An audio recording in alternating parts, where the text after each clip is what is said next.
Welcome to the stage where hearts unfold in the morning glow, stories untold.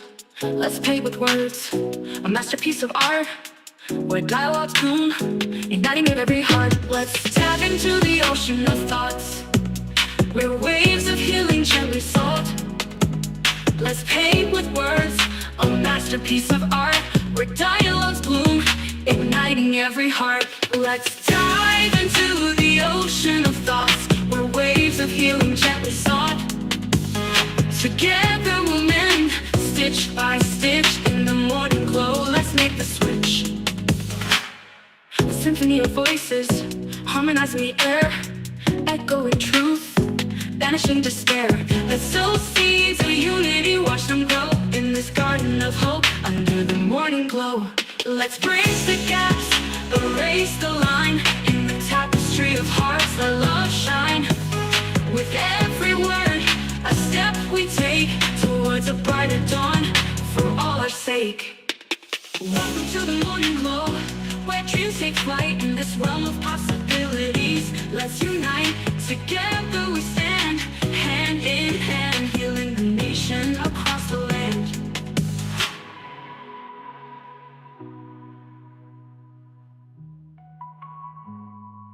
Let's dive into the ocean of thoughts where waves of healing gently sought. Together we'll mend, stitch by stitch, in the morning glow. Let's make the switch. Let's dive into the ocean of thoughts where waves of healing gently sought. Together we'll mend, stitch by stitch, in the morning glow. Let's make the switch. Let's symphony of voices, harmonizing the air, echoing truth, banishing despair. Well, good morning, good morning, good morning, good morning, good morning, and good morning, everybody. Good morning, everybody. Welcome to another episode of The Morning Glow. Welcome to another episode of The Morning Glow. Got a great broadcast down for you this morning, as I hope and I pray that we always do.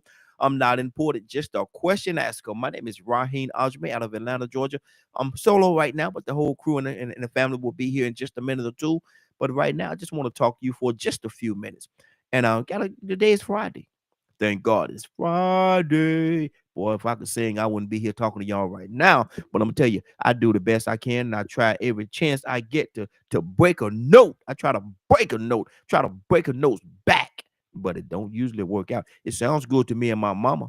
It sounds good to me and my mama, but it don't sound good to everybody else. They always complain about my good old country singing. Yeah, yes, it sounds good to me though. But anyway, today being Friday, James, good morning, James. How you doing this morning, brother? See you bright and early this morning.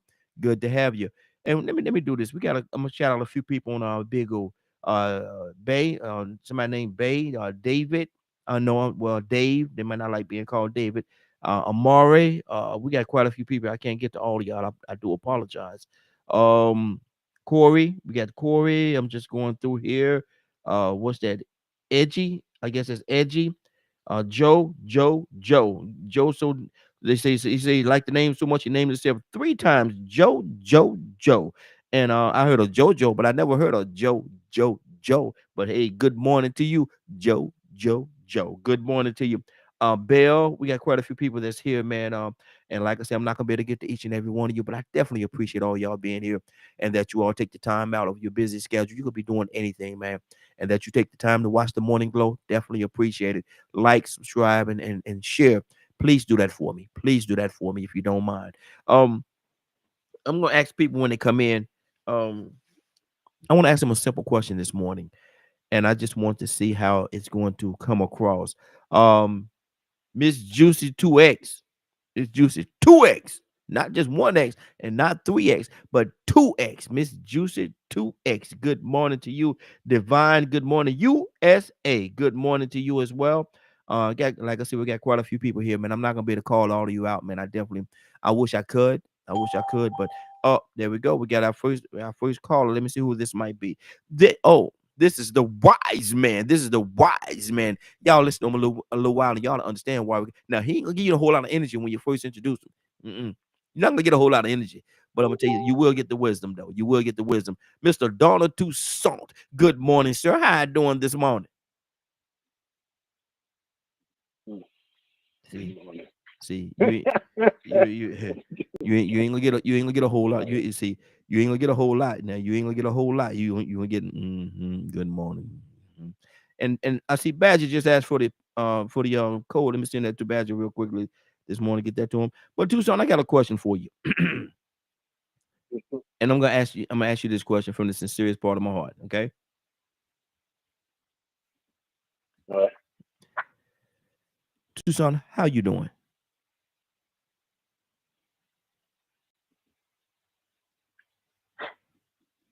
You know what, Raheem? I'm doing good. Mm-hmm. What Good.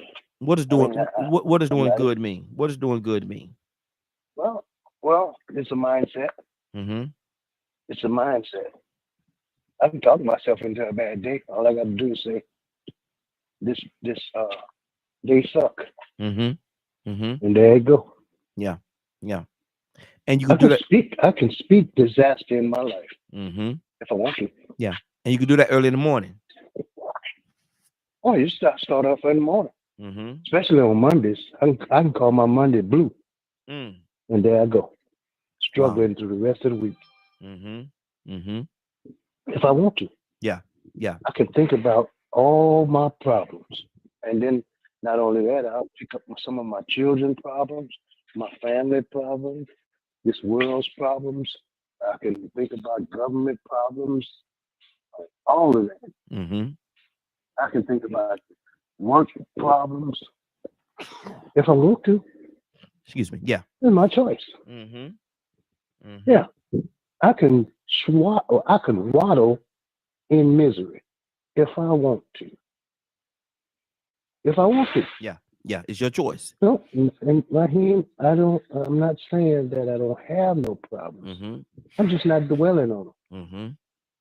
I don't have time. I can't go there because I see people going there. And I would tell you, I'm tell you what my brother told me one time. I think I told you that before. I told my brother, I said, brother, every time I turn around, something happens. You know what he told me right here? What's that? Quit turning around. Mm. Mm. Wow. If that is your issue, don't do it. Yeah. What you Mhm. looking back for? Yeah. What's back there? There's no hope. There's Mm-hmm. no hope in the past Mm-hmm. of disaster, especially. Yeah. But you can look at some good days in your life in the past and say, okay, if he did it before, he can do it again. Come on. Come on. Talk to me. Talk to me. And he keep doing it. And he don't not necessarily do it just in my life. Mm-hmm. He do it in over and over and over and over again. And don't you dare grab hold to the understanding and the purpose of his word Come on. and look at what happens in people's lives. Not perfect people, Mm-hmm. imperfect people. Yeah. Yeah. People that are tore up, jacked up, tore up from the floor up. Mm-hmm. Got all kinds of things going on in their life. He pick out a people that was a mess. Yeah. Yeah. Just stiff-necked, hard-hearted, the not the best of the best. How in the world you gonna say, start boasting about Israel Mm-hmm. when they were Jacob, and Jacob was tricky. Mm-hmm. How you gonna brag on them when what caused them to be who they are was 1, 2, 3, 4, I think about 10 boys that put their brother in a pit, Mm-hmm. lied and told their daddy the wild beast ate him up, kill him. Mm. Somebody tried to figure out, well, I'm gonna come back and get him, but before he could get to him, they had sold him off Yep. to Yep. the Ishmaelites. That ain't good when you do your own kinfolk like that. No. Who you talking about? Mm-hmm. Mm-hmm. So how in the world you look at All the people that we talk about all the time in the scripture, and we belittle people. You don't even talk about David. Mm, If I didn't have regard and respect for David, I I would I would I would respectfully say mm-hmm. that he would low down. Dirty. Let me tell you why. Let me tell you why. Tell me why. A dedicated man to him. To him. I'm talking about dedicated Mm-hmm. and a good fighter for the king. Mm-hmm. But he had a good looking wife, Mm, and David saw her bathing mm-hmm. when he should have been out there warring with the rest of them. Because in the past, the king would go out there too, Yeah. not just run his mouth Mm, and throw out orders. He was a fighter. mm-hmm. That's what got David where he was. Because David would go to the giant, he said, I'm gonna cut your head off. Mm-hmm. But David, instead of going to war, he sits out on his balcony and said, who is that? Now he could have stopped right there, but he didn't. Mm-hmm. Because they told him that's Uriah's wife. Mm-hmm. They ain't say Uriah's girlfriend. He said, no, he didn't say girlfriend. Mm-hmm. His boo, Mm-hmm. Yeah. Yeah. his wife. Mm-hmm. And he called, see, the king can, if king called you, you come in. Mm-hmm. Another thought. Yes, sir. Yes, sir. 5 But he 0. laid with her. Mm-hmm. Mm. That ain't good. No. No. Mm-mm. So anyway, it's a good day. I'm doing fine, right? Good deal. Good deal. Good deal. Badger, good morning, sir. How you doing this morning? Good morning. And I'm gonna ask you this question out the sincerest part of my heart, and I want you to hear my question. Badger, how are you doing? Living each moment of the day that we're blessed with. That's a good surface answer. But Badger, I'm asking you from the sincerest part of my heart. So I want you to answer me from the sincerest part of yours. How are you doing?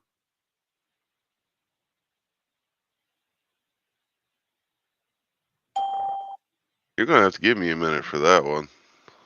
Okay. Okay. All right. Leonard, good morning, sir. How you doing this morning? Good morning, Captain Raheem. Leonard. Good morning, family. Leonard, I'm asking again, I'm saying it in this way for a reason. And I'm asking you from the sincerest part of my heart. And I want you to answer from the sincerest part of your heart, Leonard. How are you doing? I'm fine. What does fine mean? I'm managing. So there's some situations going on. Always. Mm-hmm. They never Uh, cease to exist. and how do you deal with them? Do they Prayer and sometimes? meditation. Let me ask you this question, Leonard. Do they sometimes get to the point? And I'm not gonna ask you what they are. You know, it ain't my business.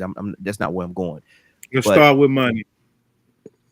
it starts with money. Okay. Okay. Mm, okay. So send me some money. There you go. You Yeah. want me to feel better? Send me some money. That's the medicine. Okay. Okay. Okay. So let me ask you this question: Is money the cure all to majority of the situations that's going on in your life or that goes on in your life? In mine, yes. Mm-hmm. Because I love Tucson. I don't know, there's Mm-hmm. something about Tucson. Mm-hmm. Tucson seems so real to me. Mm-hmm. So in touch with his calling, Mm-hmm. not to elevate himself among others, Mm-hmm. but to minister the word of God. Mm-hmm. That's what stays important to him. Mm-hmm. But right now we're talking about Leonard. Let's stay on where we are. Right now we're talking about Leonard. And you say that money is the core, the solution, the Yes. answer to all of your pretty much all of your problems, majority of your problems. Yes. So if you laying and I pray it never happened, but if you're laying on your sick bed and they're not talking too promising for you, And they said, well, you only got 2 weeks. I could come along with $1 million and give it to you and buy you 2 more years. I don't know if I spend it on that. But would that money be sufficient to buy you more time? Yes. I don't know about the buying the time part. That's the part I'm I talking about. would That's the take part that I'm money. I would Mhm. take that You can money take- and give it to my sons. Okay, and that would be a beautiful gesture on your part. It really would, but it won't be the solution. A solution to your problem. Your It'll problem be is a you only got 2 solution for me and my problem, not you. No. My question is, if I gave you that $1 million, would it buy you 2 years, 2 more years of living? I don't When they know told because you, you can't pay God off. there you go. So and my whole point to this matter is, man, sometimes money is not the solution, man. Well, don't Sometimes tell me what the I solution to my problem is. understand what you're saying. No, listen now. No, I'm not. I'm just telling you from my vantage point. I'm not telling you that you're wrong because you Right. feel the way you feel. I'm not telling you you're wrong. I'm telling you the way that I feel about it. You know, I can't say nothing about how Right. you feel about it. You feel the way you feel. That's how you Yeah, feel. we completely agree with that. Yeah, I can't tell you that. But what I can tell you is how I take it and from my vantage point and the way I feel about it. And the way I feel about it is that, and let me say it like this, man. I feel like I will be totally disrespectful to you and everybody listening if I try to tell you how to feel about that. And I'm not disrespectful like that. So that's not what I'm doing. And I don't want people to think I'm coming off in that way because that's not my intention. You feel the way you feel, and you have the right to feel that way. What I'm telling you is the way that I see it and the way I would govern it in my life. I don't think that $1 billion would be able to buy me any more time if that's all the time that I have. Because just like you said, man, you can't buy God off. You cannot. What you gonna give God that don't already belong to him? Yeah, like I said, I don't have problems with God. Okay. I was I just know, talking about a lot of people. I this is where love I'm my coming from car. too now. With Tucson said, "Yeah, I could choose to be in misery if I wanted to. I could be miserable, but I don't have time for that." Yeah, exactly. I could go with that. Absolutely. That's good.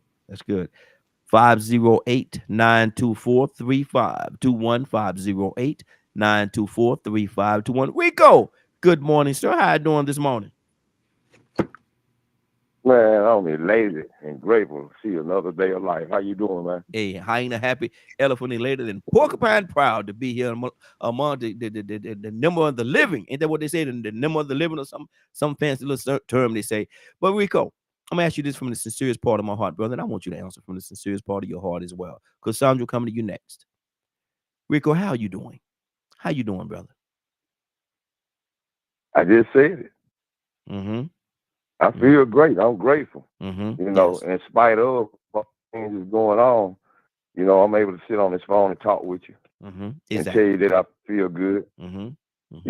Gratefully I can walk, talk, do, and have the ability to maybe confront anything that I'm confronted with during my journey through this day, trying to make it to the next one.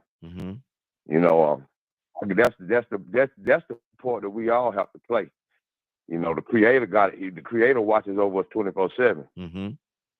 But while we're asleep, we can't do it. Yeah. But it's our job to do it when we're awake. Some people not able to. Some people not able to walk on 2 feet, use 2 hands, or even talk. They don't have that blessing, and some even they still make it do what it do without these abilities. So I'm thankful for these abilities. When I see somebody getting pushed by a wheelchair and not being able to access certain facilities, I'm thankful that I don't have to go through certain things. A family of 10 house just got burned down, and everybody, they lost everything. 10 people. I'm blessed. Yes. I talked to people. Talked to Frank yesterday. I talked to people and listened to them say how they lost their parents. Man, I still got both of my parents, man. And had both my grandmothers till I was after 40. Man. Yeah.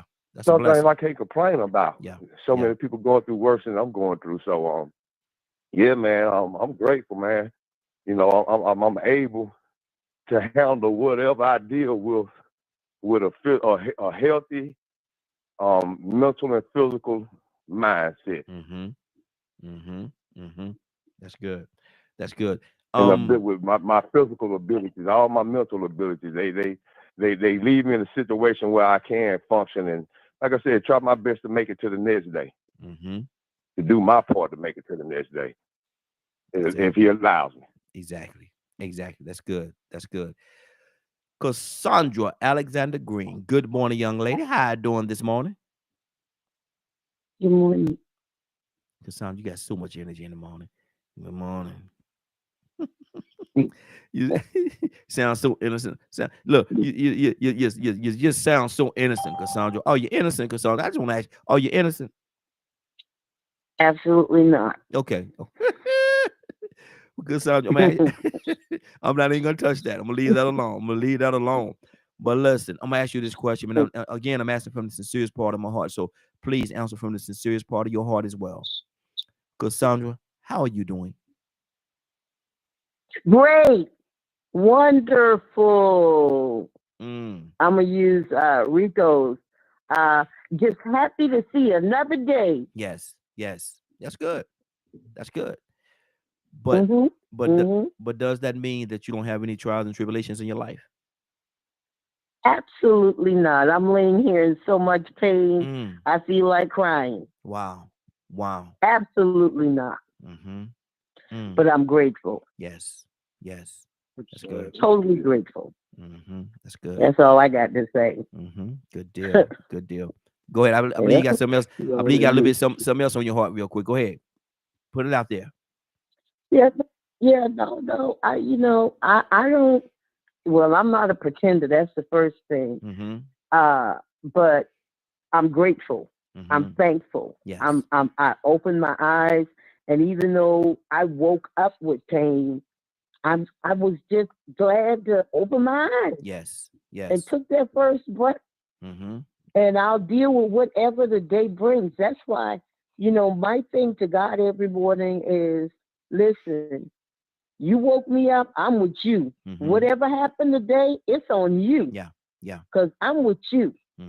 And I feel like if we look at it like that, I don't care how bad it is, whatever, we got a good head start. Because we opened our eyes and took that first breath. And I'm going to throw this in there for free. I ain't even going to charge you for this one, but I want my check later on today. It's Friday.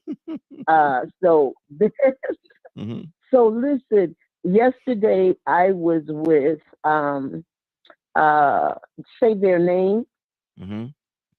Are you familiar with that organization? I think I heard you speak of them before. I think I heard you speak of them. Yeah. That is a national group of families where they honor or they keep the memory of people that have been murdered alive. We only did 400 pictures, over 400 pictures yesterday. Wow. Of people that have lost their family members to murder.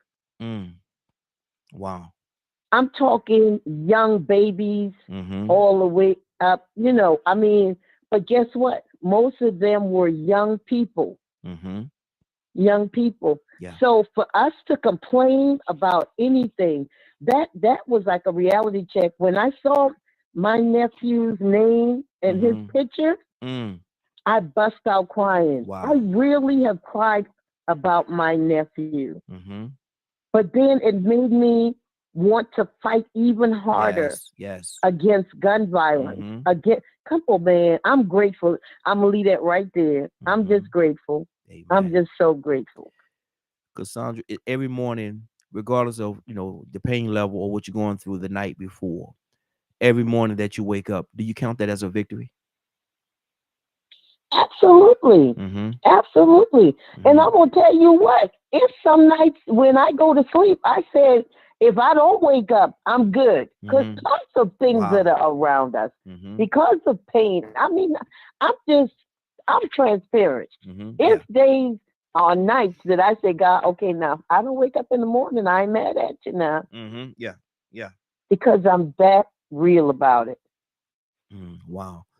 Wow, there's a lot going on. Let me go to Christopher. Christopher, good morning, sir. How you doing this morning?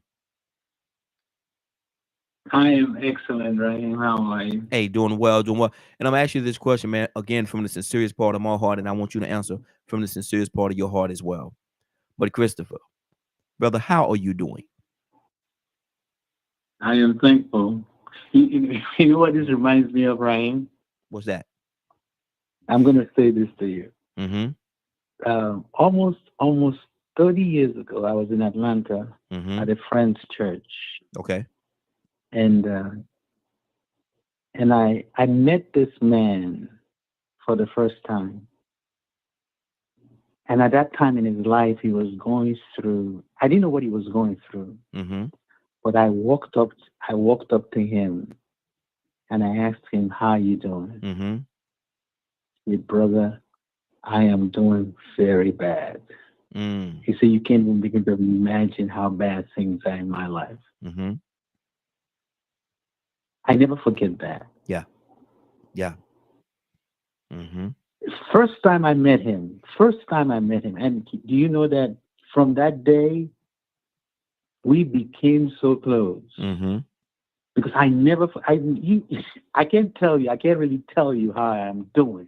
Mm-hmm. Yeah. I always feel like it's like going to a doctor, right? Mm-hmm. When you're in the doctor with a doctor and they ask you how you're doing, there's something that says I need to be transparent in this relationship. But the fact of the matter is that, Raheem, to be honest, I can't be transparent with everybody concerning the state of my being, unless I am confident that there's something they can do about what I'm telling them about. Mm-hmm. Yeah. Yeah.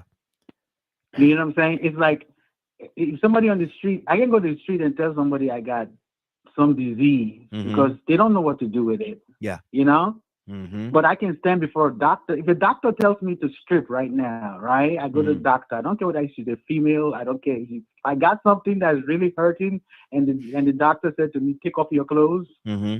I'm not thinking twice about it. I'm not. No modesty. I'm pulling everything down with no shame at all because I need to be healed. You know. Yeah. So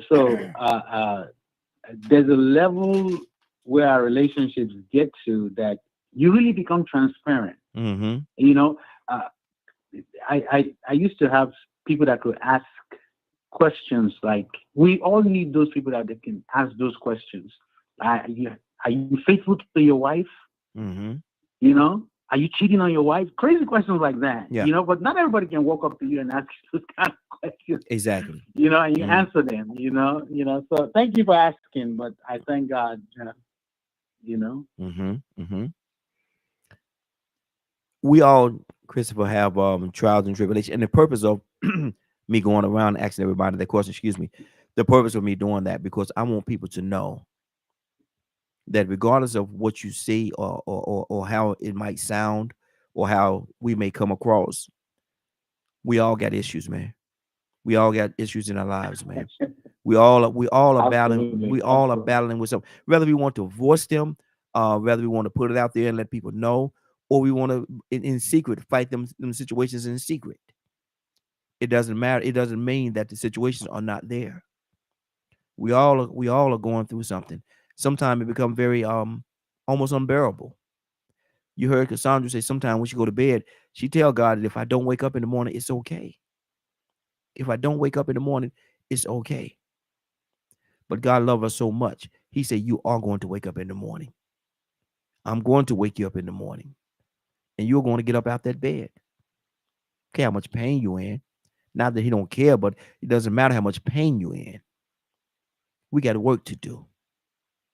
Cassandra, you have work to do. I have assignments for you in the morning.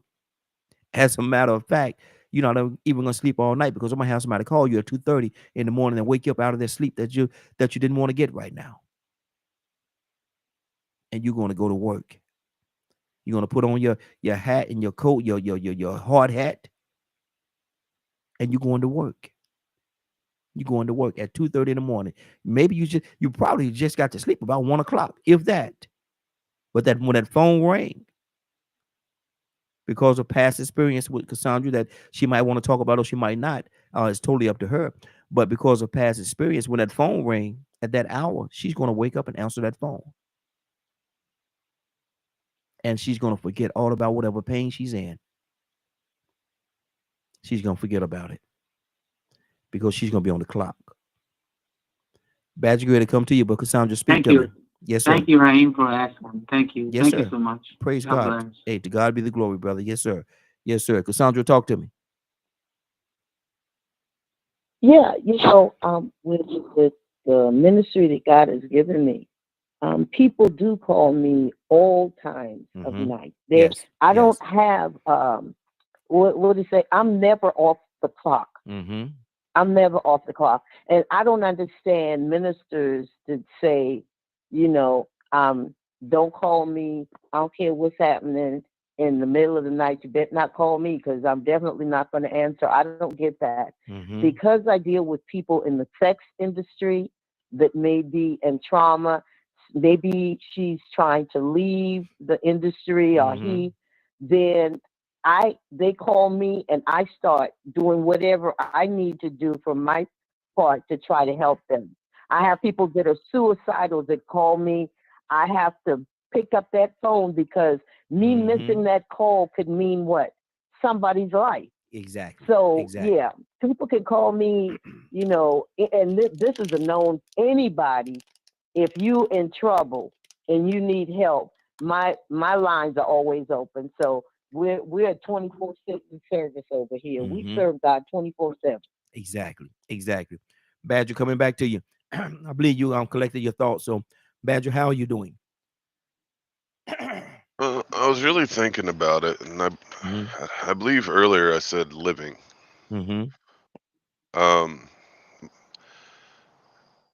And I was trying to formulate the words of what that means to me.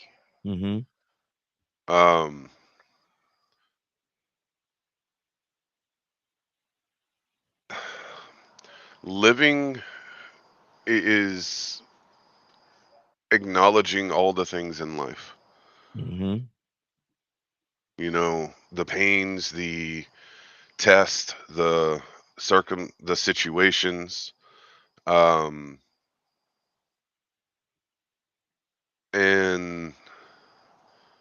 the things that happen in every moment of our lives.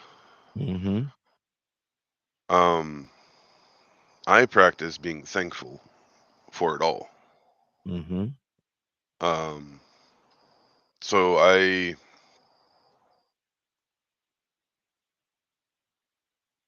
the biggest things that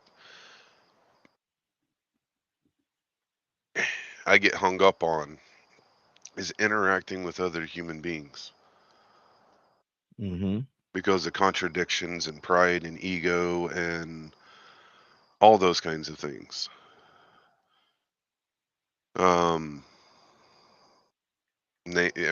The name calling, you aren't capable of this or that, or it's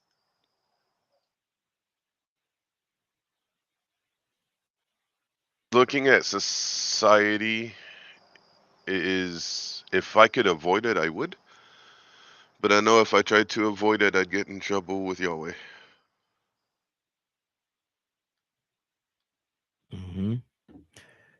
Now, does that in any way at all mean that you don't have trials and tribulations in your life? I know it doesn't, but I'm just asking for clarity for the listeners. Oh, yeah, yeah. I've had to make sure I didn't hit politicians a few times. I live with chronic pain. My family has a condition called Ehlers-Danlos. So it's every day is a blessing. Yeah. You know, it's mindset. So acknowledging that human beings are not always the greatest time, nor do many behave in the way that they speak. But one thing that's always consistent is Yahweh. Yeah. And that's how I deal with life. Toussaint, regardless of what it is that we're going through, and like I said, this is not a conversation that we're gonna put our personal business out there. This is not that kind of conversation. But we all know that we've all acknowledged that we're going through we all are going through different things. But in acknowledging that, we also have to acknowledge the fact that He is still God. And regardless of what we're going through, He's still in the blessing and the healing business. I tell people all the time, just because you're going through something, and I say this to Cassandra or whoever's going through, Badger, whoever's going through something. Christopher, just like God created you, He can recreate you. He can recreate you. Because God is just that kind of a God. He's constantly blessing us in ways that we don't even understand. Toussaint, talk to me, brother. I'm listening, Raheem. And if I was to see, I've been the one thing about it is, I think that's just my expression. I've been delivered from people long time ago. I don't care what you say, what you do, how you feel, whether you talk good, bad. It don't even matter. I'm delivered from that. The opinions of others, whether they're good or bad, that's witchcraft to me. Just to me. Because that gets in our way. In our testimony, we can hear it. It's all about how other folks feel about us. I wish I would waste my time with that. It's like sitting in the field with a whole bunch of other dirt, worrying about the other part of the dirt. That don't make no sense at all. I was thinking, Raheem, if I would start disclosing some of the issues in just my life, we'll cry the rest of the program. Wow. Oh my God. Oh my God. And I start saying some other stuff and say, oh my God. Then I start telling you about some other things that has already occurred. You say, oh my God. Oh, somebody would say, Toussaint, let's pray right now. I don't have to take a prayer break. Then you say, oh, well, we just need to, that ain't gonna do no good. And I'm gonna go back to what Linda said. Raheem, and you don't, Raheem, don't talk me out of my mindset, or don't try that. Yeah. Don't try to talk me out of my mindset. Don't try to talk me out of my resolve. Yeah. Because I'm not you. Don't fool with me with that where I am, because you're gonna see another side that I'm trying to suppress. I keep my body under submission because there are some things I can't handle, and I don't want to throw that at you because you're gonna drive me into a pity party, and I won't have it. Raheem, we have had some conversations, and you call me and I say, leave it alone, Raheem. Yeah. Yeah. And what I do?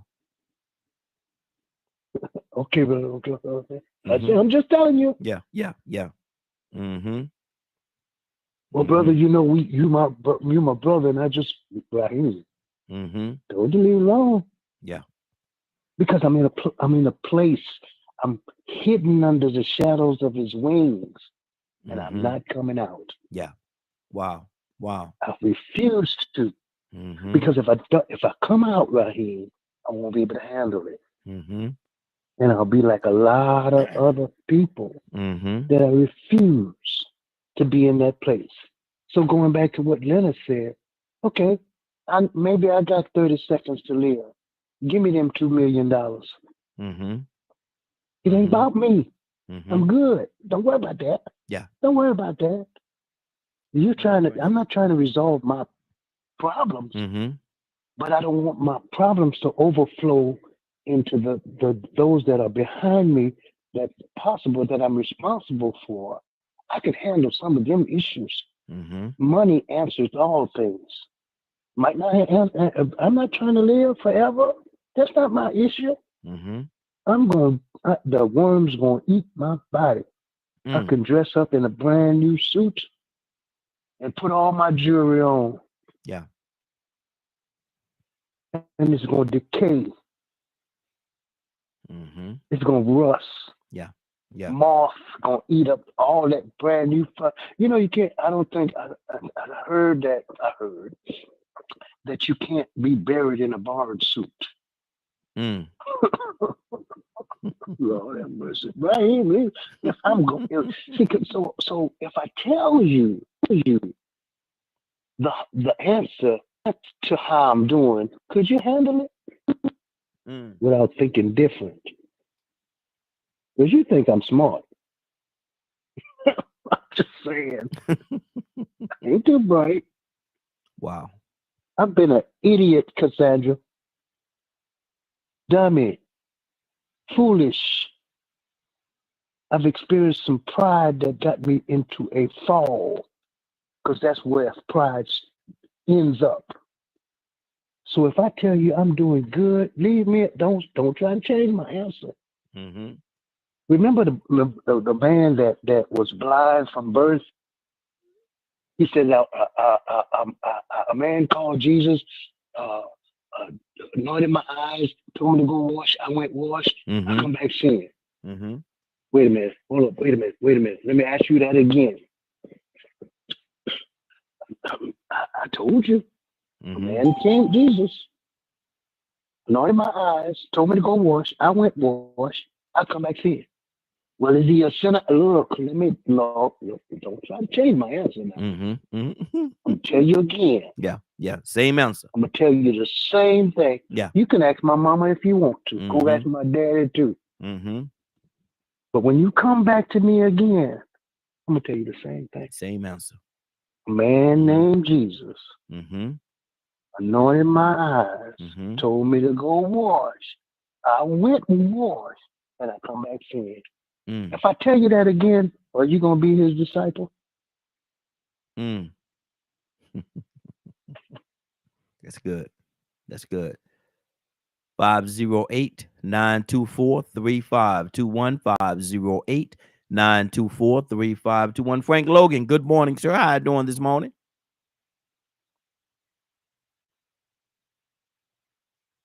Hey, good morning, everybody. Frank, I'm going to ask you this question from the sincerest part of my heart. And I want you to answer from the sincerest part of yours as well. Curtis, coming to you next. Frank Logan, how are you doing? So I'm going to answer this from the sincerest part of my heart. And then I'm going to clear it up. Because initially it's going to seem like I'm trying to avoid the question. But my answer that won't come out of my mouth, but it's going to be in my head, is who's asking. Because there's some people that will ask you that and could care less. So you're probably not going to get a sincere answer. Why would I tell you the truth when you're not going to do anything with it? I know you could care less. You've proven that you could care less. Or you're going to take my honest answer and it's going to be all over Facebook. The whole family is going to know. So to you, I mean, I'm good. I'm good means a lot of things. Yeah. I'm good means I'm okay. I'm good means leave me alone. I mean, I'm good, brother. Yeah. You're just the wrong person. Me and you we don't have those types of conversations. So then it's discernment. What is my testimony when God is expecting me to endure? You know, it's kind of like when my son is playing football, and you played football, Raheem, and he get caught going across the middle, a linebacker catch him and clean him up. I'm on the sideline as his father. This guy is just lit him up. Son, how you doing? I'm ready to go, Dad. All right, let's go. Now his mother may run out on the field and hold my baby and pick him up and all that. I'm gonna stay right where I'm at. Son, how you feeling? Hey, the game just started, Dad. It's time to play now. So I know his mindset is right. That hit didn't defeat him. And there's times that I can be transparent depending on who it is that asked me the question on if that testimony is going to bless somebody else. And then there are some times that I'm supposed to, suck it up, man up. My family's looking at me. It hit all of us. How's Dad going to respond? Is he going to sit in his chair and cry? Wow, we're in trouble. Yeah. And like Toussaint, I think of a story where Jesus touched a man that was blind. And I mean, when you were touched by Jesus, you're healed. But they talk about it in the Bible as the second touch. He sees the man again and he asks him, how's your vision? And he says, I see men like trees. And basically letting him know, I still can't see right. And he touched him again and his sight was returned. But I think in that moment, he needed to see, are you going to tell me the truth? Yeah. So my answer to you would be, who's asking? I have a friend, I'm going to say this and I'm going to be quiet. He asks people personal questions for ammunition. And once he knows something about you, he never forgets. And in your weakest moment, he's going to bring it up to humiliate you. Wow. You would be a fool to tell that man the truth. Frank, taking a liberty. I like to think, and you tell me if I'm wrong, that you and I have a certain relationship. Would I be right in thinking that? We do. If I were to come up to you, Raheem, Frank, how are you doing? Would the answer be any different, or would your answer be the same? If you, Raheem, you're proven. If you were to reach out and say, hey man, how you doing? I know where that came from. Yeah. I know it came from a place of love. And I know that you are sincerely concerned. But I'm a funny acting joker, Raheem. If I was going through something that I thought would burden you, I still may not tell you because I know that you're going to try, whether you have the resources or not. You're going to do no. You're going to help. Yeah. And I'm the type of person that's like, okay, I can't burden Raheem with this. So if I tell him, I know what he's going to do. He's going to do everything he can, short of nothing. If that joker needs to get on a plane and come to Detroit, he's on his way. Yeah. But it wouldn't be that I felt that you asked that if I told you the truth, you didn't care. No. No. You're proven in my life. Praise God. Praise God. Curtis McNeil, good morning, sir. How are you doing this morning? Hey, morning, fellas. Morning. What's going on? Curtis, asking a question from the sincerest part of my heart, and I want you to answer from the sincerest part of your heart. But Curtis McNeil, how are you doing? Man, I'm blessed. But how you doing? What do you mean? How I'm doing? I'm blessed.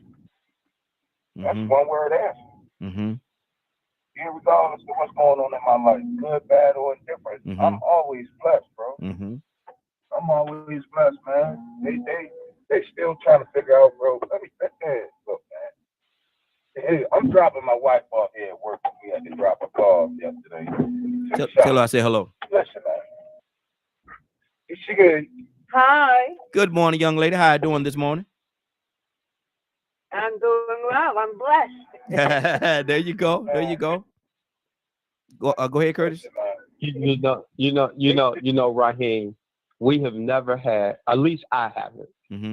I have never had the opportunity to hear Curtis's wife's voice. But I want to tell you, I've met thousands of men. I have never met a man who has spoke as glaringly and as loving as Curtis has about you. When they say he loves his wife, it should be a picture of Curtis in the dictionary. So thank you for loving our friend the way you loved him.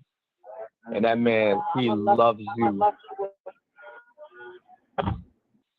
Glory to God. Yes, I'm very lucky. Lucky and blessed to have him. Absolutely. Absolutely. Y'all blessed to have each other. I say it like that. Y'all definitely blessed to have each other. But Curtis, how you doing, brother? I'm sorry, y'all. Man, I'm blessed, man. When I tell you I'm blessed, look, man, these people still trying to figure out how I'm walking. These people still trying to figure out.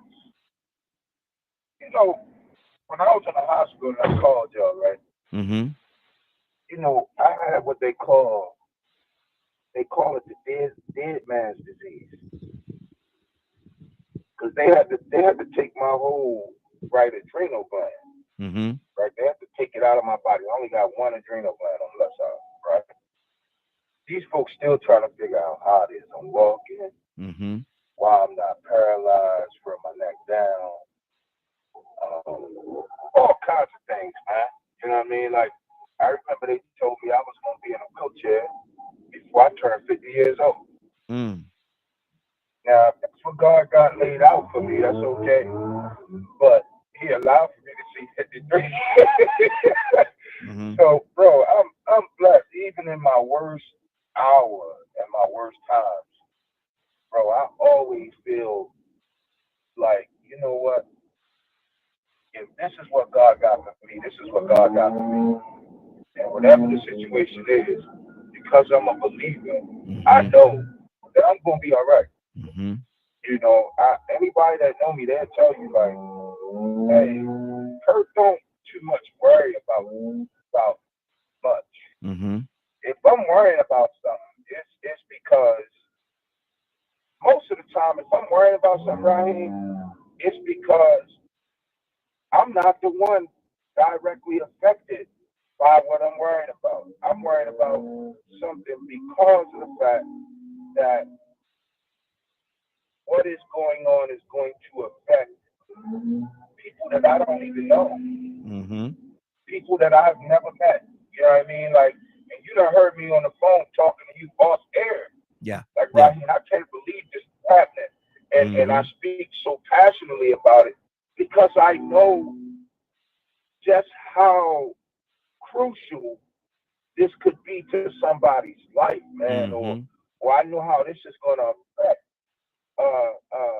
somebody's life. I'll land the plane right here. Like, I remember when there was this big push to get rid of Obamacare, right? And me and you had a conversation, and I was like, man, you know, it's crazy because they really don't understand how they're going to affect people. My wife that just got out the car, had it not been for Obamacare, y'all would not have just heard her. She wouldn't be here. Yeah. So for me, when my worry comes, it's a direct result of something that is going to affect us as a people Mm-hmm. as a general population, but I don't worry about too much because I know who breads my butter, Mm-hmm. who gave me the bread, who made the butter, and actually who set it up for me to eat. Mm-hmm. So I don't worry about too much, bro. I'm blessed. Yes, sir. Yes, sir. Rico, talk to me.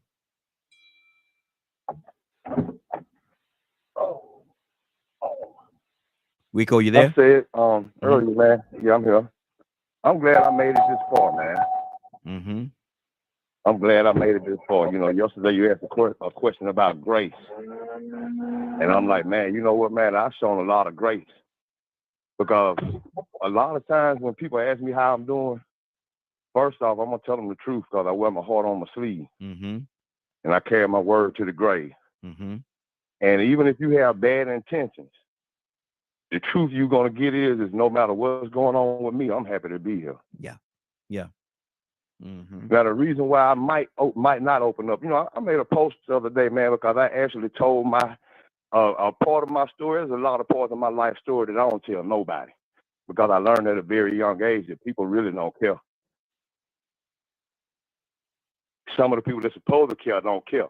Mm-hmm. So, you know, I told my story the other day, and that was the first time I did it without breaking down. Almost. And so, you know, by me learning at a young age how people can be selfish and only think about their own best interests, and what I had to do to make it as far as I made it, I had a lot of grace to still say to you that, man, I'm blessed. I still got my mom and my daddy. Mm-hmm. Because I've given them a lot of grace. Now, I'm an empath. And I know through my experiences, man, that it's way bigger than me and you. Yeah. Not just from my personal experience, but from what I've seen other people go through. And I've been around long enough now to know that the spirit of society isn't right. Mm-hmm. The way of life we are living is out of order. Right now, you asked the question, you said, if you had $1 million, could it buy you 2 years of life? Mm-hmm. In this day and time, it can. You remember when that man bought the company that made the AIDS drug and then he jacked the price up for his profits and grinned and smiled about it, made it unaffordable? In this day and time, the system that somebody has created, you will be able to live an extra 2 years if you can afford it, because the people that God gave a gift to heal you can't heal you unless you got money. Mm-hmm. Ain't that messed up? That ain't the way it's supposed to be. I'm going to die. I'm going to leave this world because I ain't got it. So, you know, when you ask me how am I doing, I'm doing good. I'm doing great. I'm grateful because I see where some people are not able. Some are disabled and some just can't function. They can't survive because of this world that we live in. I shared a video. I'm pretty sure Cassandra seen it. Yesterday, day before yesterday, this young woman went live and she expressed the frustrations of this young generation who expressed their frustrations in so many weird ways. And then in the middle of her going live, she was crying and she was saying that she know God is not going to bless her, not going to forgive her. She's going to catch it on Judgment Day. She forgave her baby daddy, even though she said he was sort of wrong, but she forgave him. She understood. But right before she kissed her babies and cried and threw them in the water and drowned her, she blamed everything on her mama. Drowned her 3 babies. Wow. And I'm hearing these babies crying. And she crying. Give me her kids. Mama love y'all. I'm doing good, man. There's some people out here going through it. Yeah. Yeah. Exactly. So, you know, when you hear somebody in a conversation like this even bring up money, that really goes to show you just how compromised we are as human beings to even have to even think that way. Because this girl's struggle was so bad and she had no support. She voiced everything that everybody needs to hear this video so they can understand, man, how somewhere we need to change and start being more thoughtful of people. Mm-hmm. You know, I don't tell everybody everything. Yeah. I might open up and give you a little piece of what I got going on. And in a lot of situations, you give a person that peace and they'll find out what's bothering you. And before they call you back and check on you, they'll tell somebody else. Yeah. You weren't sincere, you inconsistent. Mm-hmm. If I see that you don't support me the same way I support you, if I see that I tell you something and you don't come back and check on me, but you pull this out of me because you seem like you were concerned, nah, I ain't telling you how I'm doing no more. But what I'm going to do is tell you the truth. I'm happy to see another beautiful day of life. Yeah. Yeah. All praise to the Creator. Mm-hmm. That's good. That's good. Go on about your business. Mm-hmm. Now get. You know, when people down south tell you to get, boy, they serious with that. Now you better get. Dr. Cook, good morning, young lady. How you doing this morning? I'm doing well. Good morning to everybody. Good morning, young lady. And I'm gonna ask you this question again from the sincerest part of my heart, and I want you to answer from the sincerest part of your heart as well. Dr. Cook, how are you doing?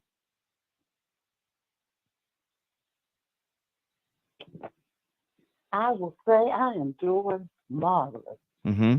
I don't worry about things like I used to. Mm-hmm. I don't worry about things because I know who has me, who got me. Mm-hmm. And I depend upon God every day. Mm-hmm. When I started learning to depend on God, I saw that I didn't need to worry anymore because He has everything and everybody in His hands. I used to worry. Of course, I did before I learned who has all power. Now, there are going to be some things going on. There's going to be some issues going on. But I learned that He got me through those issues. He got me through everything that I need. And I didn't realize things until I saw it right before my eyes. Because I wondered, I said, how am I going to get out of this? And the voice says, I'm here. Mm-hmm. I had to listen to that voice. I had to learn to listen. And everything now, I go through things smoothly because I pray constantly, I meditate, and I know who He is and the Holy Spirit within. So I don't worry anymore. But growing up, I did because I didn't see my way through. But now I can see. And so I try to talk to other people and teach them the word. Teach them how to see like I see, but everybody won't see like I see. Come on. So I'm good. I'm good. But I try to do what I can for my people in this world, God's children. And I just with a sincere heart, I try to help others that want to help themselves. But you can't help everybody because some people don't want to help themselves. We got people going through. Yeah. But you asked the question, how do I feel? How are you feel doing? Marvelous. I feel good. Mm-hmm. And I'm not going to ever say that I feel anything less than that. Good I'm deal. going to yield back. Good deal. Good deal. K with an E, good morning, young lady. How you doing this morning? Good morning, finding you all. Hey, doing well. Asking from a sincere part of my heart, and I need a sincere part of your heart to answer the question. But K with an E, how are you doing?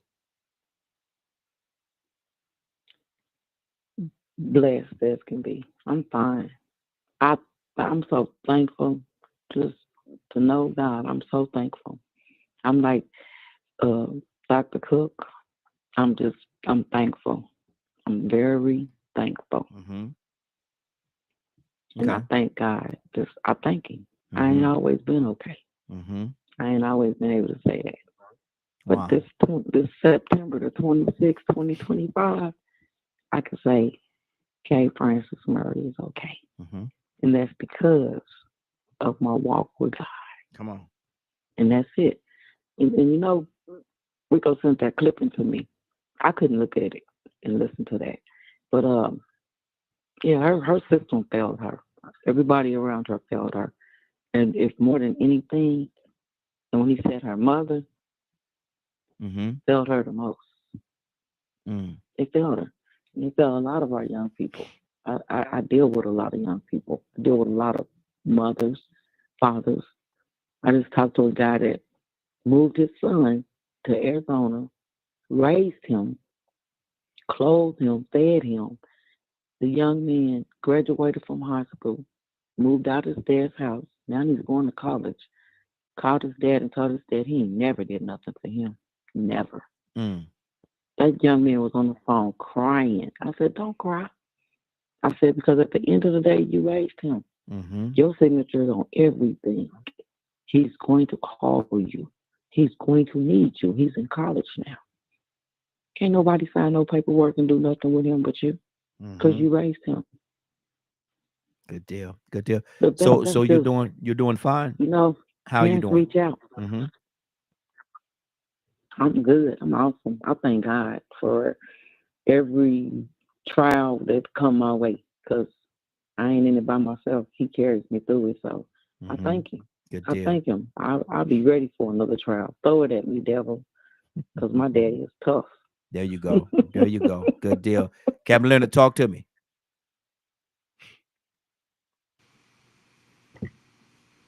I'm listening to how other people feel. It's because, one, I believe everybody's story is theirs. Yeah. I let them tell it. I've done it all my life. I've never been one to try to step in front of somebody else, take the last, lie on people.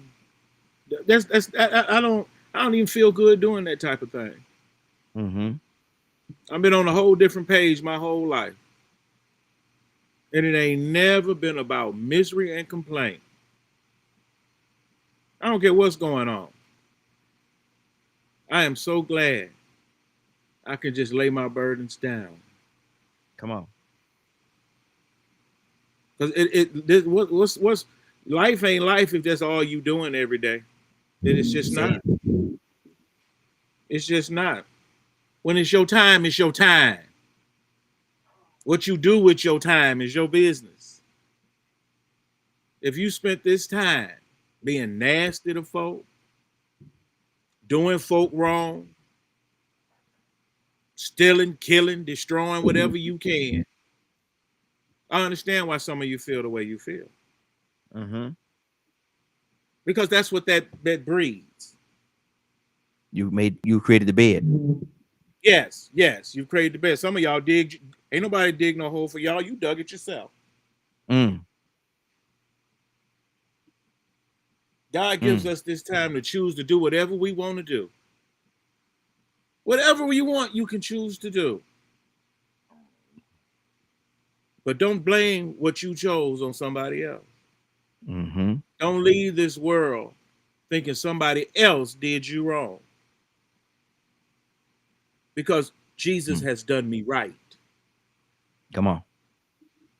So I don't fear going to be with him. And I want to leave behind riches to those that can use it. Because that better place ain't here, brother. Wow. It's different. For my granny, they told my granny she ain't had much long to live, maybe a couple days or so. My granny said, well, let me get my affairs in order. Let me get my affairs. I've been able to sit with folks that have served God to the point where now it's my time. He saw fit to relieve me of this temple so I can dwell freely and I can be with him. Now, you gonna miss me, but don't worry about that. My grandfather, you ever thought about how long you was gonna live? I'm gonna leave y'all right after y'all give me this 90th birthday party. And he sat at his table the next morning, drunk his coffee, and died right there at the table. Wow. Let God be praised. That you live your life to that where you can say, I'm ready to go.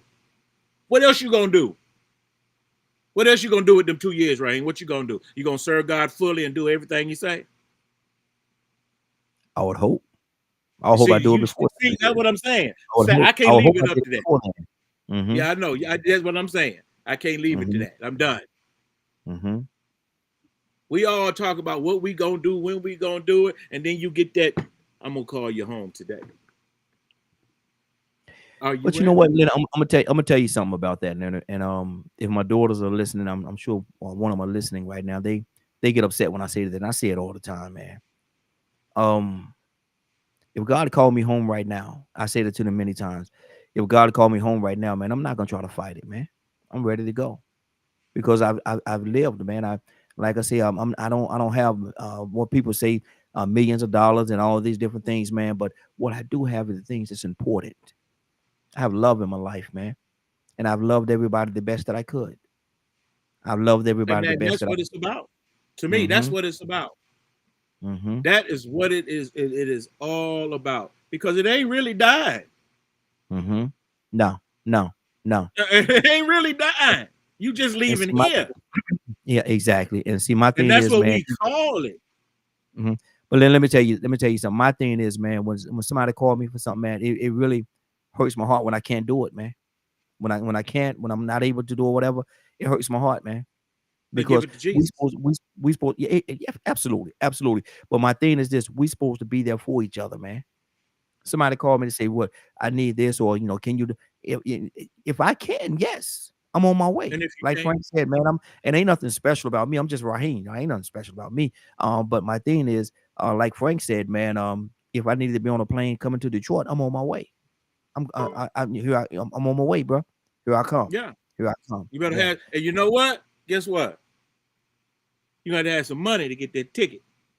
I got my own Learjet in the backyard there, Leonard. I'm like, I don't care if people talk all that trash. They won't. Yeah. I know what it's like to be doing a good work. They ain't got no finance. Yeah.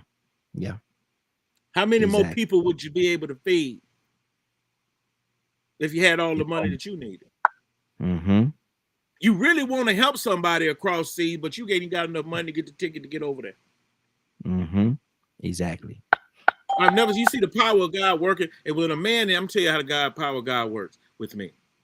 That a man in prison that I don't know, a young boy,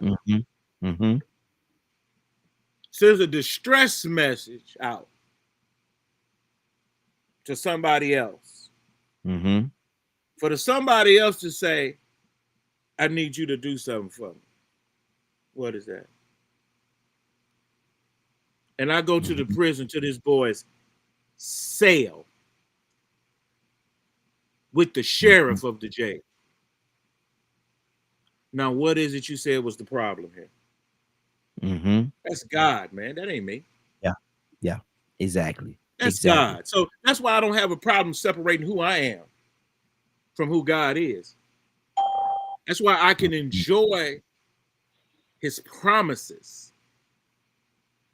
And I look forward to those promises. Like I said, if it's too heavy, put it on the altar. Come on. Good deal. Now, let me see. I'm going to move on to another topic. Anybody else have anything they want to say on this topic before we move on to the next one?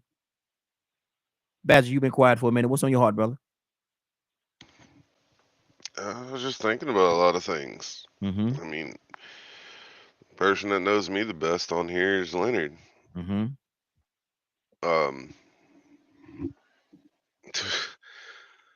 I have a very hard time answering a question like that because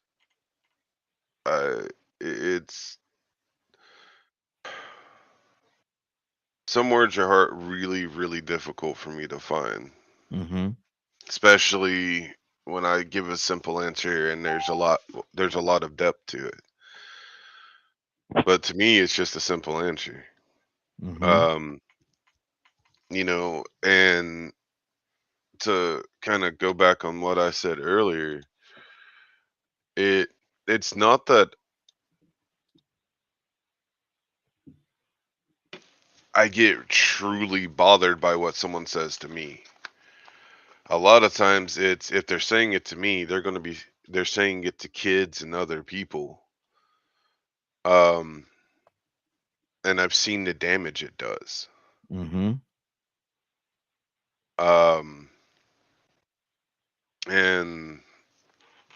it's that whole be accountable for yourself and to others thing that I always work hard to do.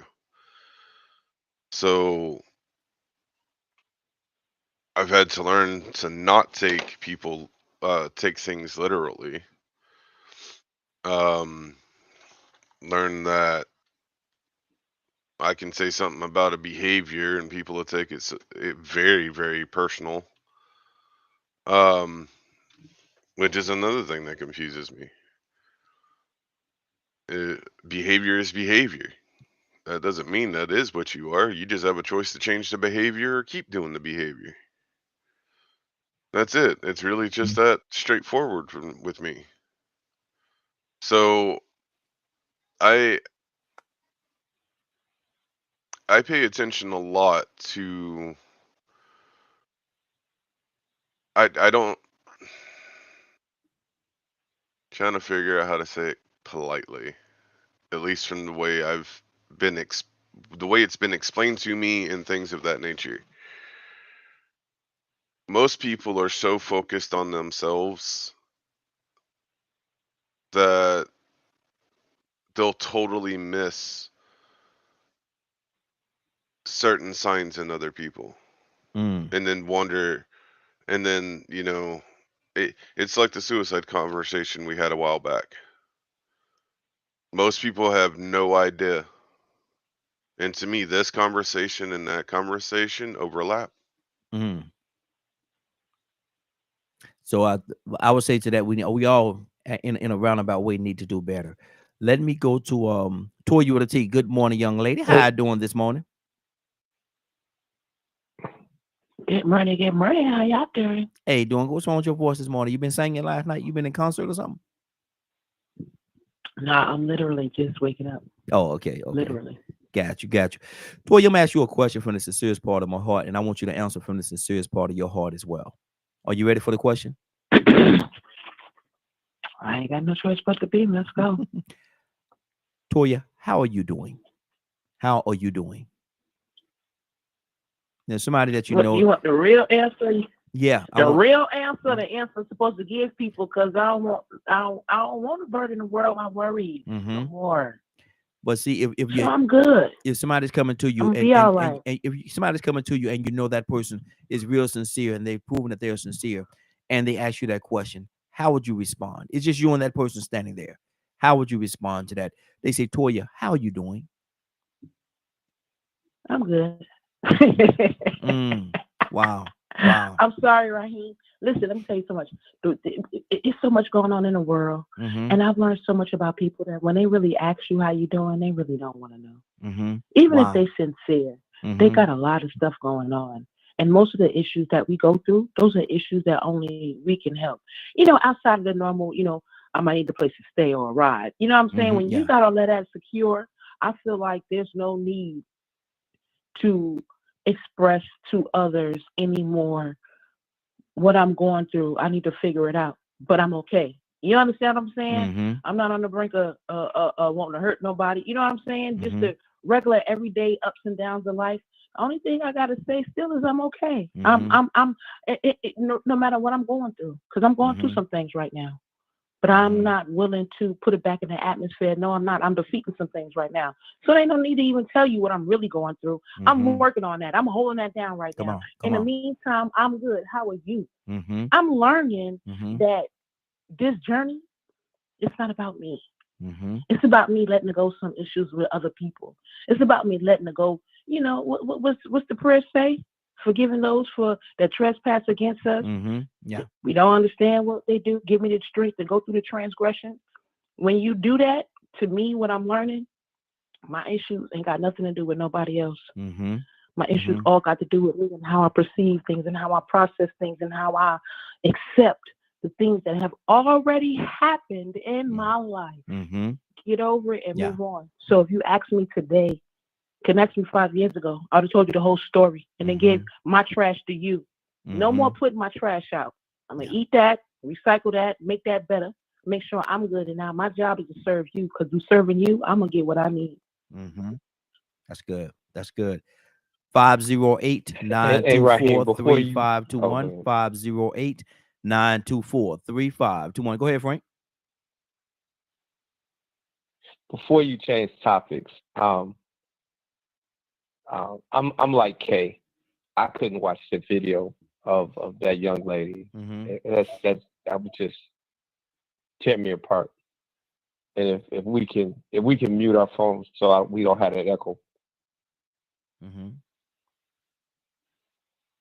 Okay. Well, it's still there, but I'll do my best. But that young lady got to a breaking point. You know, she got to a place where she could not handle what was going on in her life. You know, it was just she was overwhelmed, and it's so unfortunate. And that's why it's so important that we gather our young men and women and talk to them about bringing these children into the world, and they're not equipped to take care of themselves. You know, it's so important that we drive that point home, because it's so not fair for these kids to perish because you were never equipped to be a mom or a dad. And now these children have to suffer for it. And I'm gonna tell the story real quick, and then I'm gonna leave this alone. My daughter and my granddaughter was spending the night at my house. And you know the industry that my daughter is in, that she's created all natural hair products and cosmetics and stuff like that. And when she was going initially through that process, it was very expensive. It was time consuming. And she's very proud. She wanted to do it herself. She would take the minimum amount of help from me, that if she found herself in a bind, Dad, if you can just help me with this, you know, I can make it the rest of the way. She did not want me to finance what she was doing. And so she woke up one morning, and she had been working on this product, these cosmetics, all natural. And my granddaughter had got into them, and it was makeup everywhere. She had made up her face, her eyes. It was makeup all over the sheets. The walls. It was all gone. All of that product was gone, and it was just a mess. And she woke up to this, and she looked at my grandchild sitting there in the middle of it, playing with it like it was paint. And she picked her up, and when she walked out of the room, she walked right into me. And it was this anger in her eyes and disappointment. It hurt. And how am I going to, you know, get the money to replace what I was doing and all the time that I spent in research? And she was mad. And she said, Daddy, look what she's done. And she said, she's got all of this stuff all over your walls and your sheets and everything. And I said, hey, good morning, it's beautiful. I said, hey, hand me my granddaughter. Give it to me. And she handed it to me. And I said, baby, have you been in the bathroom? And she said, no. I said, you might want to go look in the mirror. Because before she made herself up, she practiced on you. So while you were asleep, she made you up first. Yeah. And then she turned to herself like, yeah, I did a good job. I think that's pretty good. Want to look like mommy. But the thing that I'm gonna do the same thing that I did to her to me. But the thing that I couldn't do in that moment was have her holding my grandchild. Yeah. Because Raheem, was she had slammed her to the ground? Was she what would she have done in that moment of rage and anger? But see, a lot of times people find themselves, you don't know what it is to wake up to children and there's no food in the refrigerator. There's no food in any of the cabinets. There's no heat. They're crying. You're already frustrated. And they're saying, Mommy, I'm hungry. You know, and you, okay, it's going to be okay. No, I'm hungry. Give me some food, and you're already at your breaking point. Mm-hmm. So we definitely need to educate our young men and women and say, come on, you stop that. Stop. What was the old saying that our parents used to tell us? Ain't nothing open after 12 o'clock but your legs. Mm-hmm. Why are you out that late? Mm-hmm. And we need to challenge them. Quit having 6 and 7 kids by 6 and 7 different people. Don't. That's not fair. Don't do that. So they don't. I let me say this because I'm passionate about this, Raheem. But Scripture tells us the things not to do to protect us, mm-hmm. to keep us safe. It warns us. If you abide in me, I will abide in you. Mm-hmm. It tells you the things to do and not to do, the things to think on and to consider. And we need to spend more time with our children. First Mm-hmm. of all, you can't get good copies with bad originals. Good deal. Mm-hmm. You need to be a good original. Mm-hmm. And then we need to spend as much time as we can with our kids. Good deal. Rico, and you shared the video. I didn't get a chance to look at the whole thing, but it was tough. It was tough. But Rico, are we really that busy? Are we really that busy in our lives, man? Well, we're not paying attention to each other and seeing the signs, because it didn't just happen. She didn't just wake up there. There was a process. There was a process that got her to that point. So are we really just that busy? And Cassandra, come to you next. Listen, y'all watch the video, man. Y'all don't actually see her do it. They stop the video right before she does what she does. Yeah. You know what I'm saying? Well, just watch the video because this is real life. Mm-hmm. This ain't no TV show. You know how we like to always quote TV shows? Mm-hmm. It's real life, man. Mm-hmm. And see, when I say I'm doing good, that's because I can handle. I have the ability to handle whatever I'm confronted with today. Mm-hmm. Them babies couldn't handle that. They couldn't defend themselves. They couldn't do nothing. I'm an empath, man. If you don't have some type of empathy and you took in that video and twisted it in any other kind of way, man, I don't know. I don't know what type of world we live in. Mm-hmm. You got to watch it. But she was crying out for help. Yeah. As I said it. People are moving around and they're missing the signs. And she's telling y'all, I gave y'all the signs. Yeah. I told y'all. And that's why I asked, are we just that big? Are we just that busy that we're not paying attention? And that's why I asked that question. We that selfish. We that self-centered.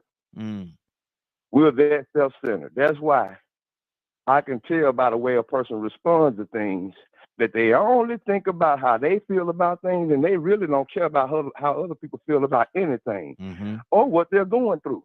Mm-hmm. So, wow. I mean, man, we this world we live in, we on the Christian network. Mm-hmm. We're on the Christian network. I know it. I try to bite my tongue because if I could talk the way I really want to talk, I'd stay in that corner, but y'all would understand me a lot better. Mm-hmm. My words would flow so smooth, they'll cut like butter. Y'all be like, boy, that boy smooth in cuss words. But, yeah, we got to have some empathy, man. I mean, I can handle my situation. I'm free. I'm capable. I thank God that I'm here to see another day, and I thank the Creator that I didn't get a mama like them 3 babies had. Yeah, exactly. I Wow. thank the Creator that He chose to put me in this body. And even though my mom and dad might not have been the right nurturers, they weren't as bad as that parent. And my grandmama, oh my God, if she wouldn't have met my daddy, ooh man, I thank God she told my daddy, because that grandmama of mine that raised me, man, wasn't nothing but a blessing. Thank you, God. Yeah. Praise God. Thank you, God, for her being my grandmother and my mama choosing my daddy to recreate with, to reproduce with. Exactly. Wow. Right now, somebody in a prison somewhere looking at the death penalty Mm-hmm. for something they ain't did. Yeah. Thank you, Creator, that I ain't going through that. Mm-hmm. I woke up in my bed. Mm-hmm. Exactly. And got That's up good. and came out here and walked around and got on this phone to talk with y'all. Mm-hmm. So, Praise you know, God. it ain't always about me. Mm-hmm. I'm doing fine, fella. I'm just happy to see another beautiful new day. Mm-hmm. Because some people waking up to some mess. Yeah. Yeah. And they can't do nothing about it. Mm-hmm. They can't do nothing about it. Wow. I can. Mm-hmm. Good deal. Good deal. Let me go to Cassandra, then Toussaint coming to you, brother. Cassandra? Yes. Talk to me. Yes, I'm here. Talk to me. Well, I don't know. I don't really have anything else to add right now. Okay. Okay. Toussaint? Raheem, I had a visual. Mm-hmm. This might be, some people say, well, you here you go misinterpreting the scripture again. Okay. So let me just have a conversation with myself. Jesus says I must go through Samaria. I'm thinking out the box. Mm-hmm. Okay. He says to his disciples, I must go through Samaria. All this time, Jews avoid Samaria because they hate them half-breeds. Mm-hmm. They like dogs. So, Raheem, just think with me for a minute. Suppose that woman wasn't going to the well to drink, but to jump.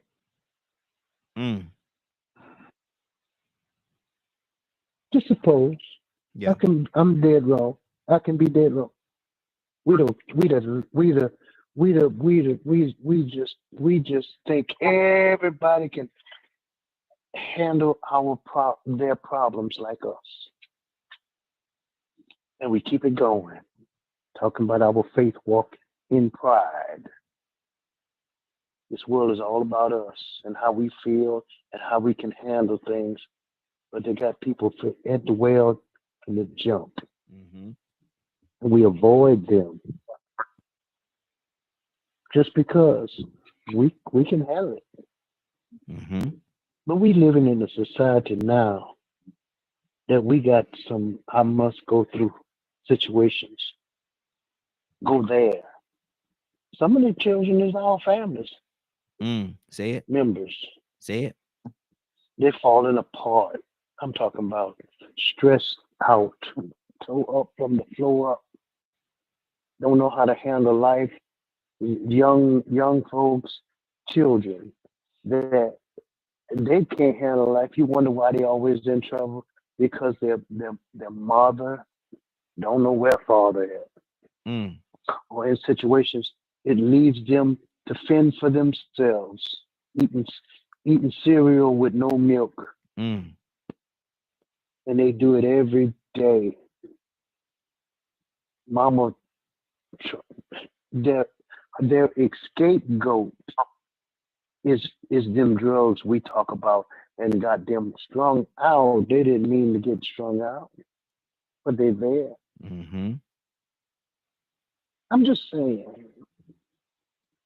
is it possible that we gotta think this thing different because we live in this? It's gonna get worse. It's not gonna get any better for some people. I know. I'm talking about. I'm good, but I wonder about. I can say my daughter. Maybe she got some difficulties. About my granddaughter. She got a child. My granddaughter got a child. Young girl. Going through. Woke up frustrated. Just suppose. And Jesus is the same. He's the type of person. He don't get into, oh, well, praise the Lord, hallelujah. He said, give me some water. Yeah. That's it. Wow. You start a conversation with her. Look at her. Look at her. She all, oh God. We so jacked up. Mm-hmm. That's why I say I'm good, but that's me. Yeah.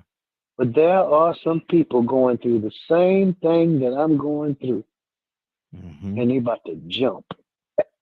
Sitting down there with a 357 right now, Wow.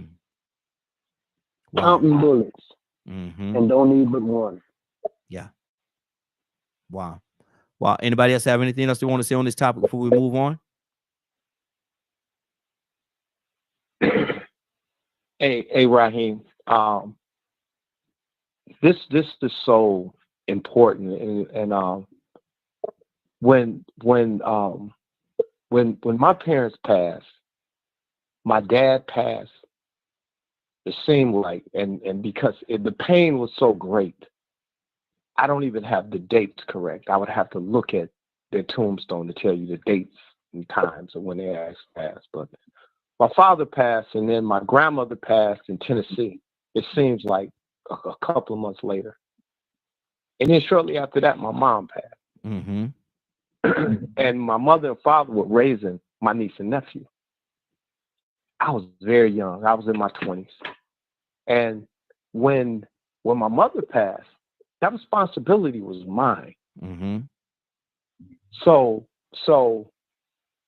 I can tell you that I had to go to the refrigerator and say, okay, I'm going to cook this chicken.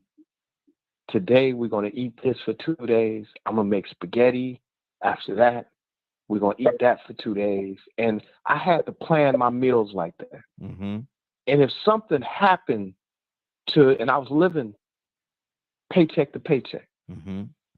And if something happened to break that up, where if somebody left the food out or somehow it got thrown, I was in trouble. Mm-hmm. Because there was no extra money. So the stress of that, and just to be totally transparent, I mean, to a person that's out there that feels overwhelmed and that feel like they can't make it, and to the person out there that has sinned, that feels like God is not going to forgive them, I promise you, you are no worse than I was. I was the worst person in the world. The worst. But yet God forgave me. Come on. When I repented, he forgave me. He did not look at my life and say, you are doomed to this behavior. So I don't want you to feel like, because a lot of times we can speak as if you don't have it all together and you're doing these things, and if you're confused, man, shame on you. Mm-hmm. No, we don't need to add that burden onto you. He loves you right where you are. Right where you are. He loves you. And this morning, I just pray that you get the revelation just to stop and cry out to him. And if you have this number, if you're listening, and you can call in, we're not God, but if we can help, we will. Mm-hmm. If there's a resource, if there's something that we can do, we will help, because the majority of us have been through some of the same things that you're going through. Yep, exactly. About to change the topic. Christopher, you've been quiet for, brother. Before I go to the next topic, what's on your heart? I'm here, Raheem. I'm just listening. Okay. The times that we live in, they're unique. Like I said, this is almost my 35th year in America, and I can say to you that I've never seen a time like this. I've never, in 35 years, experienced a time like this. It's uniquely different. As we ask each other, we begin to think about the general populace and what they're going through. And, the story that Enrico had talked about, did that young lady have somebody that every day asks them, how you doing? How are you today? There's a friend of mine, I've known him for 30-something years. Every morning I send him scriptures and a prayer. Sometimes it looks like he's not listening to it, but this morning he called me and he said, I want you to know that I'm thankful that I'm always in your heart. Mm-hmm. Even though I'm not responding to your text every day, I know that every morning that you wake up, you think about me, and that's very important to me, Yes. So sometimes you that reaching out to people and people are not responding, you can feel like they don't care. What I'm doing is not important to them. But every time that text comes through to them, it speaks something. Yes. Somebody woke up this morning with me on their mind, So I think this has been great. I think this has been great. And thank you for the question you asked, because it's not just about me. It's about me saying, as I go out today in my day, with a more definite purpose. I can ask somebody today, how are you doing? Yes. And not the way I asked them yesterday, but a little different today. Yeah. And Praise say, really, God. how are you doing? Praise God. That's good. I think that's something that each and every one of us can multiply today Mm-hmm. in our interaction with the people that we meet. Exactly. Curtis, are you there?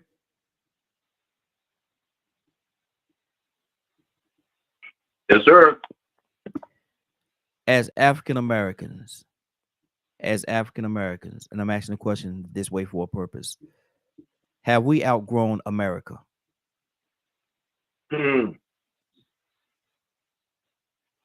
According to a part of that depends on, I ain't even gonna say that. Yeah. No, say it. No. I was great at kind of. Yeah. Mm-hmm. I'm saying, yeah. Mm-hmm. Yeah, we have, and maybe that's the larger, maybe the smaller answer is the largest, it has a larger understanding. Mm-hmm. Mm-hmm. We have truly outgrown America. The experiment is over. Mm-hmm. The experiment is over. Mm-hmm. The experiment, the truth be told, it didn't work. The years that the letter said it would maintain is ending. Mm-hmm. The biblical text tells you that it's ending. It's over. The 400 years is over. Mm-hmm. Have we outgrown America? Yes. Mm-hmm. There's nothing else left here for us to do. Now, in my opinion. Now, Curtis, hold on now.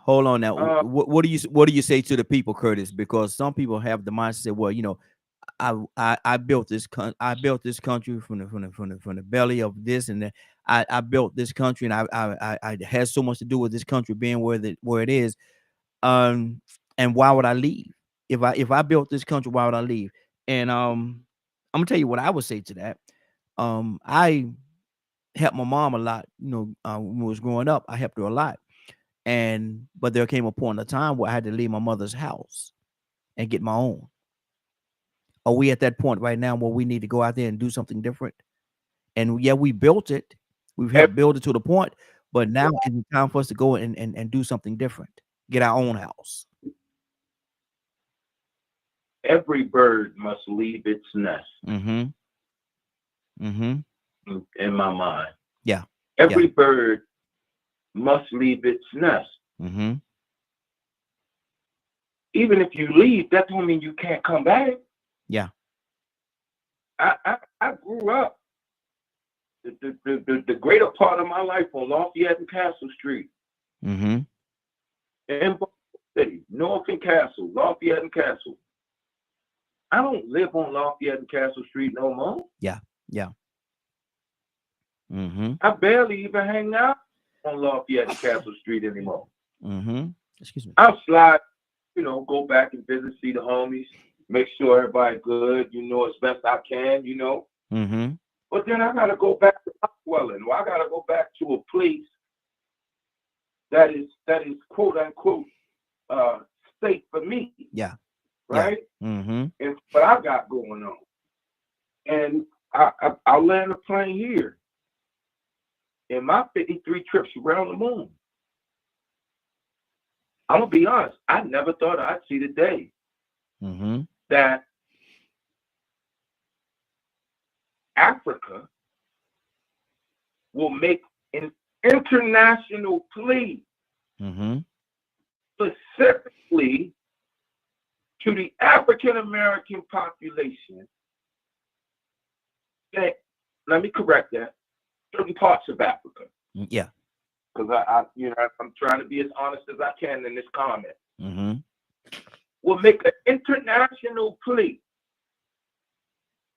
to the African American community. Mm-hmm. And hey, listen, guys, that was messed up. What we did, what we allowed to happen, that was messed up. We take accountability for that. And here's what we're going to do to try and fix that. Mm-hmm. If you want to come home, our doors are open. Yeah. We will provide you money, land, additional money to start your own businesses. But we want our people back. And be sorry that you had to go through that. Mm-hmm. I never thought to see that, right? Wow. Let me do this. Yeah. Go ahead. Because what I'm gonna do, I actually just pulled up my 3 minutes because I know this is gonna be a topic everybody can have a lot to say. We got quite a few people, so I'm good. I'm implementing my 3 minute rule right now and keep everybody within that 3 minute window because there's a lot of conversation. I think there's gonna be a conversation where there's gonna be a lot that has to be said, but we have to compact it into 3 minutes. Finish your thought, Curtis. We're gonna keep it moving. No, okay. I was just saying that I never thought in my lifetime that I would see that. I'm a forward thinker. So sometimes I think, you know what, they probably going to do A, B, C, and D. I never saw that one coming. Yeah. Right? Mm-hmm. And according to what we have seen in terms of metrics, if you look at the metrics according to ethnicity and a people, and you say, okay, you got your Caucasian Americans over here, you got your African Americans here, you got your Asians American here, you got your Latino American over here. Mm-hmm. Wrap it up for me, Curtis. Not one of them, I'm going to land the plane right here, brother. Not one of them have achieved what we have achieved given the situation and circumstances that we have been placed in. Okay. Nobody has done. But we done everything. There's nothing else for us here to do. Okay. I'm just saying. I could be wrong. Good. Stay right there. Let me keep this thing moving. Toussaint, what do you say to that, man? Have we, as African Americans, man, have we outgrown America? And 3 minutes, sir, on your first word. No, I ain't got no problem. I ain't got no problem with 3 minutes. I'm telling you. Yes, I think so. Let it go. I think we're better off letting it go. Just get a Moses. You don't need no Moses. You got a Moses. Moses dead. Just go. I don't know where you're gonna go. Go back home. If they invite you home, go. And you can build and kick everybody out that don't belong there, digging up your gold. Yeah. And your diamonds. Put them out. And keep them out. Egypt was, I believe, and just me saying it, was built by the Jews, Babylon too. They needed to build a kingdom, so they took them. But the Lord told them when they went to Babylon, build you some houses, plant you some vineyards. Yes. You're going to be there 70 years. He told Abraham, your people, I'm going to bless you like the sands of the sea. And the stars of the air. They're going to put you in bondage for 400 years, but you're going to come out. Yeah. There you go. We keep building people's land that don't want us. Yeah. I don't want them. I've never been American. Never. I don't never stay nowhere I'm not welcome. Yeah. Yeah. I mean, maybe I'm gonna have to. My Cash App, I would send it to y'all, but some of y'all hackers. Take my money. Good deal. Okay. Ain't no. Are you done, sir? When we move on, are you good? Go ahead, man. Go back. Okay. Good deal. Good deal. Captain Leonard, what do you say to that, man? Have we as African Americans outgrown America? Not at all. Not at all. Fill this place up. Bust it to the seams. Reignite the light to the lighthouse and let them know we open for business. All of you that will come this way. Where you going? Where you running? Where you running? Where you going? Running? Where ain't no sin? Tell me that. Where you going? Running? You say, where you going? Where you going? Where ain't no sin, right? I don't know if it's a thought or it's an idea of running to or from sin. I don't think that's what I'm just saying. Have we outgrown this place? Because when I lived in my mother's house, when I moved from Hawaii and let me stop your time. I want to talk to your time. But when I moved from Hawaii back to I moved to North Carolina first, and I moved to South Carolina. I stayed at my mom's house only a couple of months, but I had to get my own. I had to get my own place, man.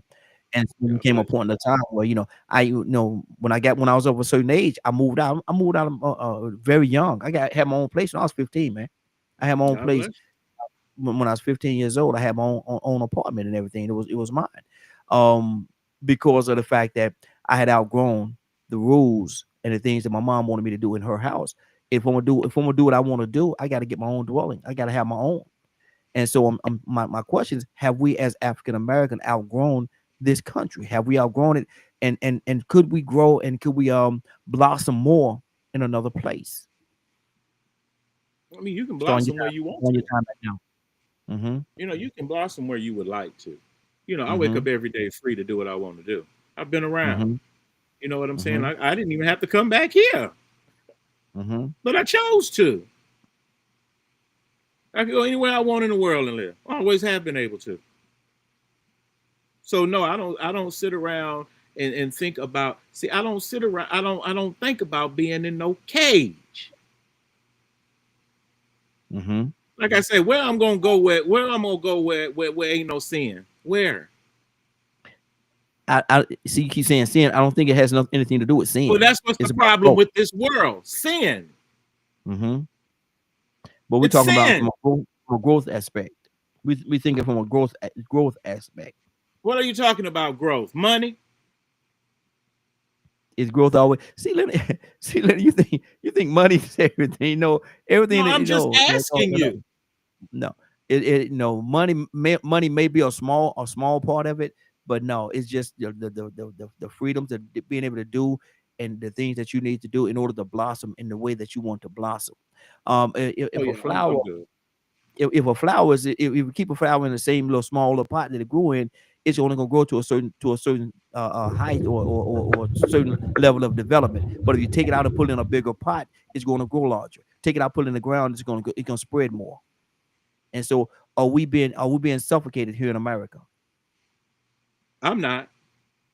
Okay. Like I said, I like that story people talk about that lady at the well. What Jesus tell them? There's gonna be a time you have to come to this well to worship. You ain't gonna have to come to this mountain.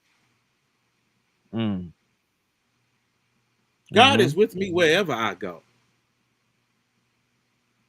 That's where my security comes from. That's where my faith comes from. Not the land I'm standing on. God ain't just in America now. Hey, thank you. God ain't just in America. Like I say, go where you will. We don't have to just stay in America. You will, and I hope you prosper. God is all over the place, brother. Let me keep this thing going.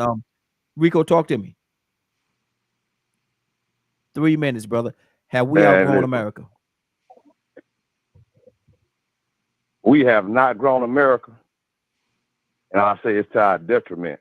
We are the biggest wasteful spenders since we went to money. We are the biggest wasteful spenders. Black people in America. That says a lot. That shows me that once we integrated into their standard and their system and their way of life, man, we got hooked and we love suckling on the breast of that little nasty, dirty pig.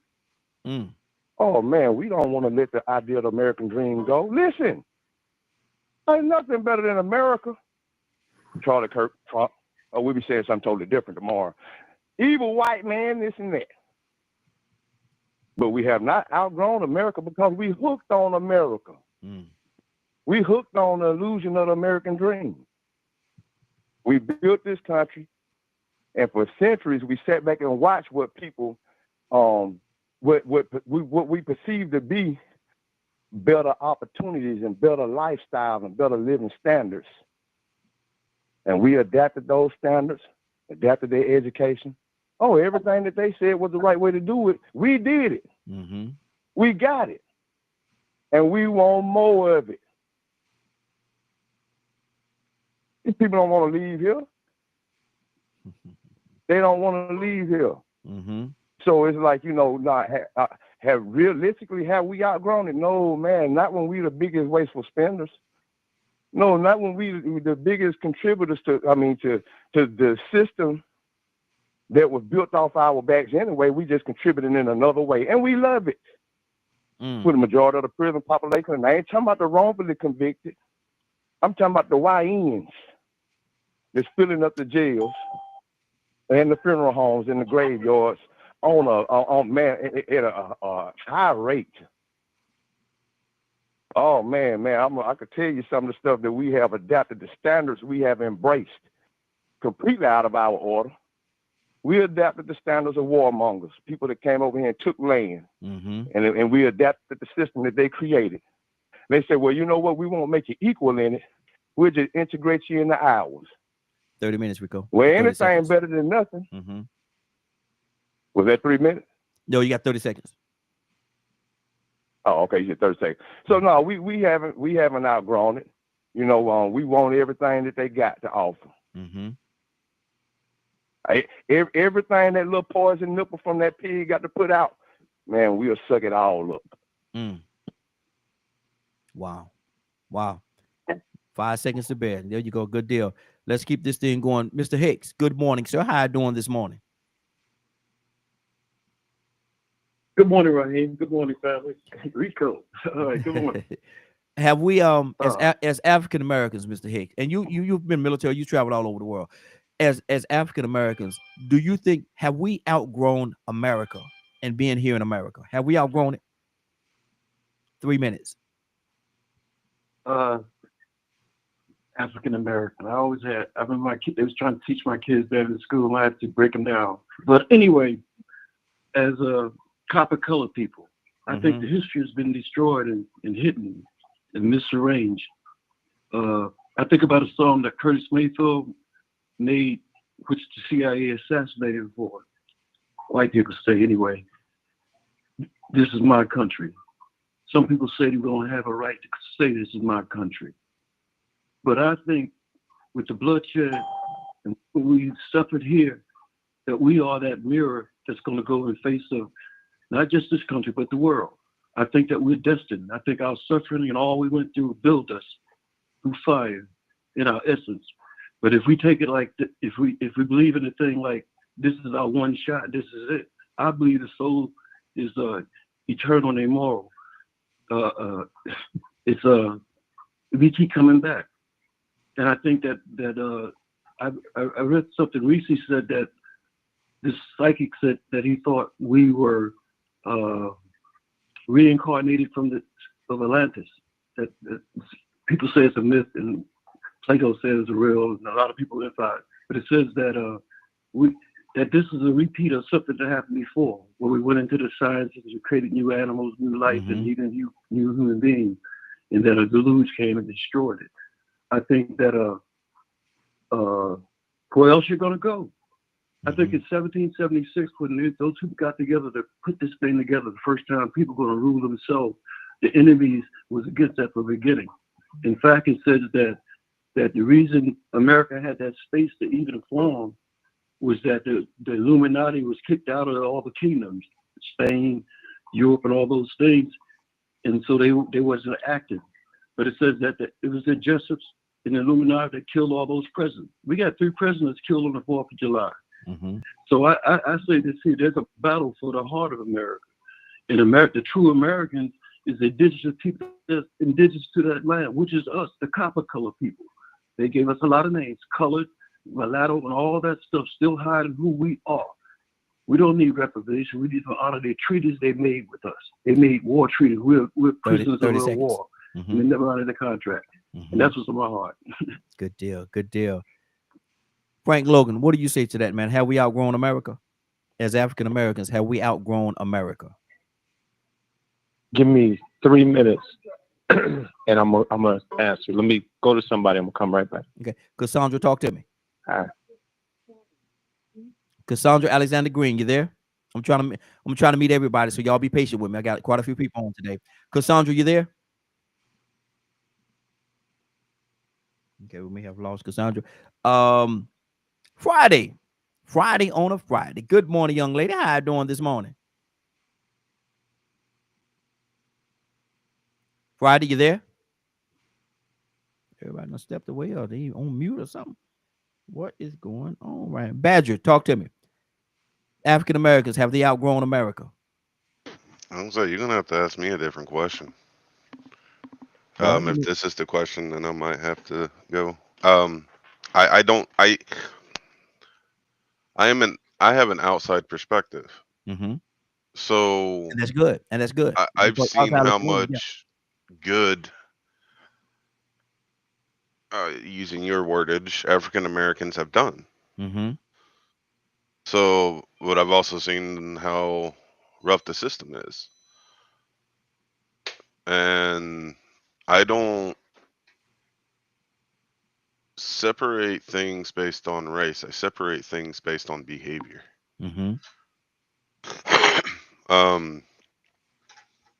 You know, me and you've had conversations, so that kind of go in line with this about, like, sometimes it gets hard for me to view things differently, or I have to remind myself of who's talking, because to me, colonizer talk is colonizer talk.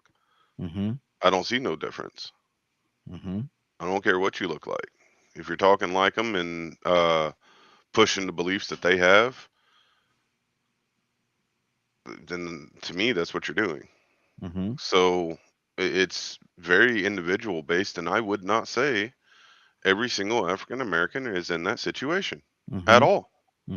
Many of them, I mean, a lot of the ones I've communicated with and all that kind of stuff have made themselves a really good life. Is that enough? There are evil people in this world. Is that enough, Badger? You know, people can make a good life somewhere, but that don't mean that they have to stay there. Is that enough in your estimation, in your viewpoint? Is that enough that they've made a good life? Sometimes that's all you can do, and you work hard to continue doing your best. You know, I don't have the African American experience. Yeah, I have the disabled, poor, white, half-blood Native American experience. Mm-hmm. And that's not been fun either. Mm-hmm. So evil people exist, period. You know, so it's so when you're asking outgrown, I also sit and ponder what you're really asking about, because I've had to work through a lot of just not staying angry all the time because of what was done to my ancestors and all kinds of stuff. Mm-hmm. You know, or even what's done to people with disabilities and mental health issues. And that is universal. It ain't just one race that treats mental illness horribly. Mm-hmm. So that's an across the board thing. So 3 minutes, Badger. Got to keep it moving, brother. Let me go to Christopher. Okay, I'm back right here. Okay. Let me go to Christopher. I'll come right back to you. Christopher, talk to me, man. Do you think All right, no problem. do you think African Americans have outgrown America? Right. I am not in a position to answer that question, but I do have an opinion as one who comes from a place where you call Africa. Mm-hmm. One of the things I've learned this past 35 years of my life, and probably 40 years as a believer, is my identity. I have learned about my identity. Mm-hmm. And it has enabled me strongly to live anywhere. I believe that the reason why I am in this room, is not that I'm coming in here, or I'm from Africa, and you're African Americans, and that's not my identity. You know, that's not my identity. I'm going to say this because I have 3 minutes. There's a story in Genesis chapter 35 that really got my attention. It's amazing that every time we talk, I'm still going back to that story where Rachel had a son, mm-hmm. and she named her son after her pain. She called her son Benoni. Benoni means the son of my sorrow. So that child was supposed to grow up, and every time they called him, it had to do with the pain that the mother went through to birth him. But the father turned around and said, we're not going to call him Benoni, we're going to call him Benjamin. And that was the name that stuck. So this past 35 years, I've learned to call myself what God calls me. Mm-hmm. And to find my identity in him. And if I find my identity in him, I've come to find that I can live anywhere. Mm-hmm. I can live anywhere because the earth belongs to the Lord and the fullness thereof, mm-hmm. and they that dwell therein. That's where it's hard, it's tough, but I walk into any room I walk in mm-hmm. as a child of God, not as an African. I'm not here as an African. Mm-hmm. I'm not here as a black man. I'm here as a child of God. Okay. And that enables me to interact with so many different kind of people. Hey, Christopher, let me ask you this question. I can't answer it for the African American. Okay, let me ask you this one. You got 30 seconds. Let me ask you this question right here. How did you know it was time for you to leave Africa to come to America? I came here to look for money. I didn't come here. I came here to look for money. That's why I came here. And it's like, if I had to go to a hole to find out money, I would have gone. Mm-hmm. I came here for one purpose, and that was to find money. Okay. But I found something greater than money. I found an amazing relationship with God. I can't give that up for nothing. Yeah, there you go. That's good. And I appreciate your honesty, brother. Chris, I came here for some money, man. I don't know what y'all talking about. I came looking for the money. Frank, talk to me, man. Have African American outgrown America? No. Not at all. I mean, it's just, I agree with Leonard. Where you going? Mm-hmm. And one thing is that I hate to be the bearer of bad news, but one of the greatest things that we lost by being kidnapped and brought here was our culture. Mm-hmm. If you think that you're going to pick up and go to Africa and you have no family and no roots, and you're going to be in a better situation, you're wrong. But Frank, ain't that happened when they brought us here though? We didn't have any of that when we came here. I'm sorry? Isn't that the same thing that happened when we came here to America? They uprooted all of that, man. All that was uprooted. But unfortunately, Raheem, you've been here all your life. Mm-hmm. You don't know how to move and flow in Africa. Mm-hmm. I talk to people that are from Africa, mm-hmm. that are Africans. We're African Americans. Mm-hmm. They don't even see us as family. Mm-hmm.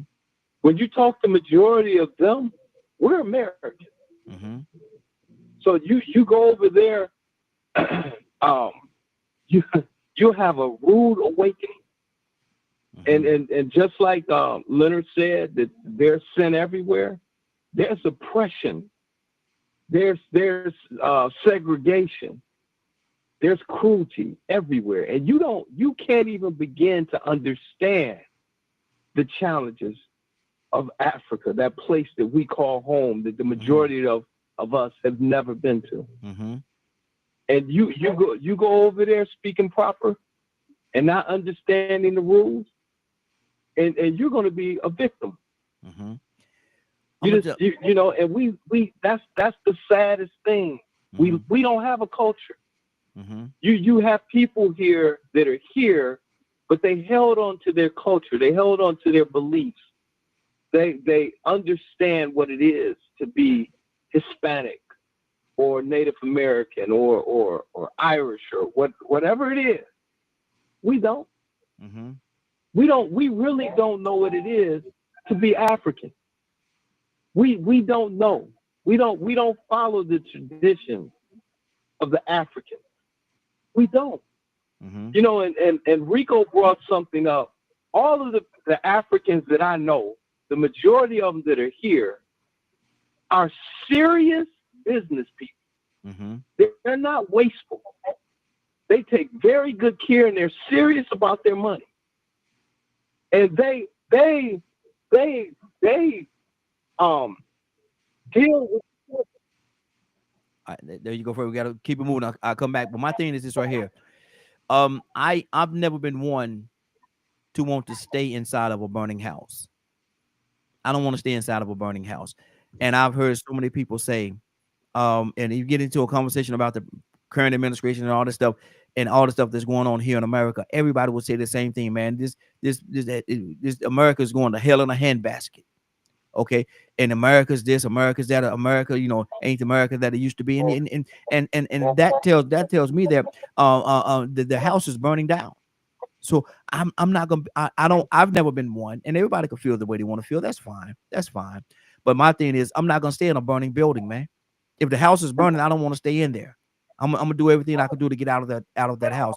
Now you talk about culture and we lost all these things. The same thing that you say that we lost. That we lost it when we came here to America, and it has not been restored. America's not giving it back to us. As a matter of fact, America's doing more and more every day, trying to take more away from us. That's why they're doing the things that they're doing in the school system, and I want to teach the children and all these different things. Hold on. Frank, I let you. Frank, let me finish, brother. Let me finish. My thing is this right here. All the stuff, all the arguments that was made. Arguments that are things that are actually being done to us here in America.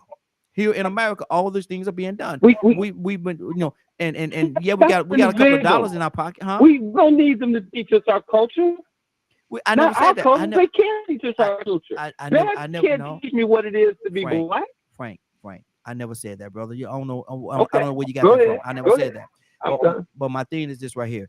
All the stuff that you're talking about, I would rather, if I had to roll my dice, and the only reason why I have not left yet, truth of the matter, being honest with y'all, because my wife ain't ready to go because of the grandkids. But outside of that, my wife, she's ready to go, but our grandkids are here. But outside of that, man, I would have been left this country, man. I don't want to be so selfish and say, come on, we just leaving, pack your stuff, let's go. No, I'm not that kind of guy. But I would have been gone a long time ago, man. I'm not one to live in a burning building. If the house is burning down, I'm gonna find my way out of that building, out of that house. And I see America as burning down, man. And I'm sure that you all see it as well. Hold on, let me go back to Frank. He wanted to say something, and I'll come back to you, Rico. Go ahead, Frank. Frank, you was gonna say something? Okay, go ahead, Rico. I wanted to interject because I believe in nipping stuff in the bud soon. And this is how I say that we're hooked over here. We're hooked and we become short-sighted. Now, we just heard Chris talking. And this ain't going to take but about another 10 seconds. If Chris could come over here and do it, why can't we go somewhere else and do it? Exactly. Yep. But we got to believe in ourselves a lot more than we do. But we are addicted. We're married to America. We actually just should we sit back and ask ourselves and be real with ourselves? We'll say, you know what, man, some of this stuff I don't want to let go. Now, if we thought like Chris, we can do that. I can show you black people from here, man, from Tuskegee, Alabama, that has bought him some land right between Kazakhstan and China. And he's in the process of really trying to build his own little country, I guess. Black man, he started a community in Atlanta, then he moved to Kazakhstan. But he did what Chris is doing. He wasn't no wasteful spender. He had an agenda and a motive because he wanted to get away from this colonial and imperialistic system. And he went somewhere where he could. And they given him the assistance that he needs. But he had to have a plan and an objective. And if we don't have a plan and objective and we just want to keep on sucking on that dirty breast, then, we're going to believe that we can't do what Chris did. But we got an example right in our faces and still say that we can't do it. See, Chris is a living example. Good deal. And see, my thing is, I see it all the time, man. I think we've become we're married to America. We are married to America, and we don't want to get a divorce. We're married to America, man. We love her. Love it. We are married. Love it. Yep. And if we walk the American away, way, the dream, that, and everything, the lifestyle of the rich and famous, lie, all that. The lie that America has told and been telling for years. We're married to that lie, and we want to stay right here. And do whatever it is. You came back to me when my phone wouldn't unmute. And listen, I'm never the person to say that we can't do anything. But I mean, just on the seat of your pants, I guarantee you, when Christopher decided to make that trip from Africa here, he probably had, and I'm assuming this, there was probably already some people here that he could reach out to. He had a plan put together. And he came over here, he got himself together, and he worked his plan. But I'm telling you, it's more than a notion to say, I'm going to leave this land that I've been at my entire life and just go to Africa. You got people fleeing Mexico. Okay, they're fleeing by the hundreds of thousands. They're not fleeing for no reason. See, they're fleeing because of crime and because there's no opportunities. There's people, he said, I'm coming here for money. So he's an African. Oh, Frank, you there? You do the research. Okay. I'm here. If you do the research and see where there's a niche for you in Africa, hey, man, go for it. Don't you go over there thinking that they're going to say, oh, we got this palace for you. You can stay here and we're going to feed you. Dude, you will go over there and starve. I got and see along those lines. My brother actually he and his wife, before his wife passed a few years ago, they had already purchased land over there in Africa. And my pastor from Augusta, Georgia, he's back and forth in Africa all the time, and they're building over there. And so for me to say that I want to go, I just call my pastor and say, Pastor, look, I'm ready to move to Africa, and everything is already laid out. There's a whole a community of people. There's a whole he got different countries over there. He got stuff already set up, and so it will be nothing. It will be nothing for me to say, look, I want to go to Africa, man. I got this money saved. I want to go to Africa. What do I need to do? What is my next steps? He can ask me, do I have my passport? Yes, I do. Do you? Yes, I do. And then it's just a matter of lining up, getting together, and getting my wife in agreement with me, because she have to walk in agreement with me, and we could be living in Africa next week, man. We could be living in Africa next week. We'll be doing the morning. We'll be doing the morning glow. We'll be doing the We'll be doing the morning glow. We'll be doing the morning glow right there from Africa, man. Right there from Africa. We'll be doing the morning glow. I don't know how different I am, man. I just don't let nothing hold me back. Like I said, I just don't like living in a burning house, man. I'm not gonna live in a burning house. Tucson, you wanted to say something? Tucson, you wanted to say something? Yeah. I know I got a time limit. That's okay. You know that the Jews, Israelites didn't want to leave Africa. I mean, not Africa, Egypt. They told Moses, "We told you to leave us alone." After 400 years, they had been accustomed to slavery, and they was good with it. Yeah. Cucumbers, watermelons, and grapes. That's what they told him. That's what they told him. Leave us alone. And then when they got out of Egypt, they wanted to go back.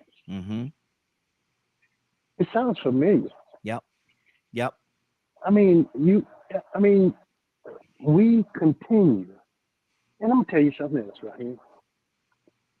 Just suppose, I guarantee you, there'll be some people to block you. They want you out of this country right now. Yeah. We got an administration would be in favor for it. Yep. They'll give you money to leave. And as soon as you get to the border, they'll be trying to get you back. Yep.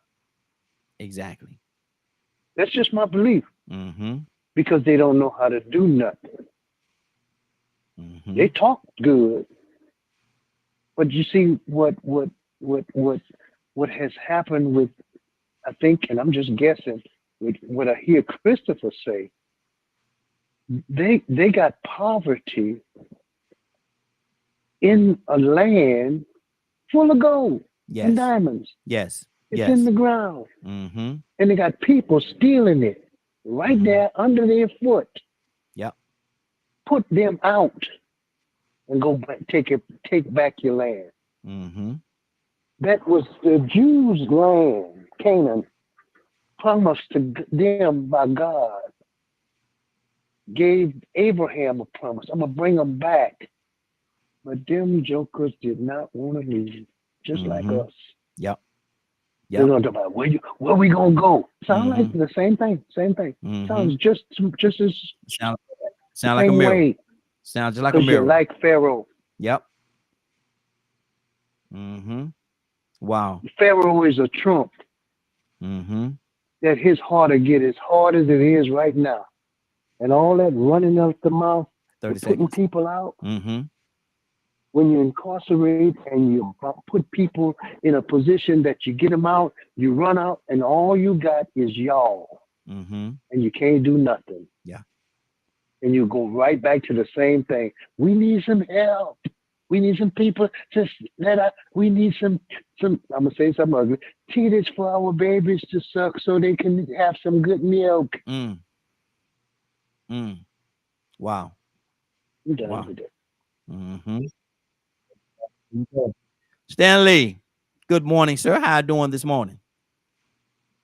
Man, I'm doing all right. How y'all this morning? Hey, doing good.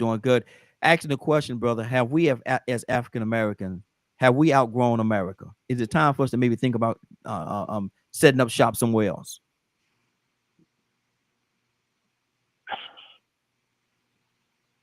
Well, I guess it all depends on your mindset, because no matter where you go, you're going to have to adapt to another country. You know, you got to learn those laws and adjust to that government and adjust to that atmosphere. And it's just all kinds of things. I thought about that a while back myself. I had told my wife when we were together, I said, Trump win, I'm leaving. You know. Yes, sir. I did. I told her. Yeah. But the way I look at things now, it's just me. I'm 61, be 62. 61 years old, be 62 next week. I have more time behind than I have in front of me. You know, I'm just trying not to get caught up in all the nonsense anymore. I try not to pay Trump no attention, because see, what we don't realize, no matter where we flee to, you're still gonna have to adapt. So why not try to get the folks that are here, get everybody on the same page, and let's try to do something here, to adapt to where we are here. Like I said, my property, what I'm planning on doing some things down there to kind of for my family, kind of more like a compound later on parts of it. I know a group out of Atlanta, they bought 100 and some acres down there, Dublin, Georgia, and created their own community. I know Young and her husband, they sold their home in Stone Mountain 7-8 years ago, bought acreage down near Twiggs County and not Jeffersonville, down to Pulaski County, down in Hawkinsville. Moved their mother and father down there, moved their grandmother and grandfather down there, moved their kids down there. So it all depends on what you're trying to do. Fleeing to another country, is not going to solve any problem, because then you got to go there and relearn their culture. We just have to come together. What the thing about us as Black people, we're so caught up in money and materialistic things, trying to impress people and trying to live like the Joneses and all that kind of stuff. When we could go back to the way things used to be, raise your own fruits and vegetables and become a closer knit family and community. If we did that, that would solve a lot of the problems that we're having. But nobody's close anymore. Everybody wants to have that. So, Exactly. That's good. That's good. I'm just going to stay where I am and find my own little niche and not get caught up in trying to flee. I may go. I haven't left the United States since I came back from Desert Storm. I've been on no cruises, no trips, anything. So, I'm definitely not going to flee right now. There you go. And I'm gonna tell you something, Stan. The truth of the matter, man, I would leave yesterday, man. If my wife was right there with me and in agreement with it, I would, and like I say, I could say, baby, we leaving. This, but that's not.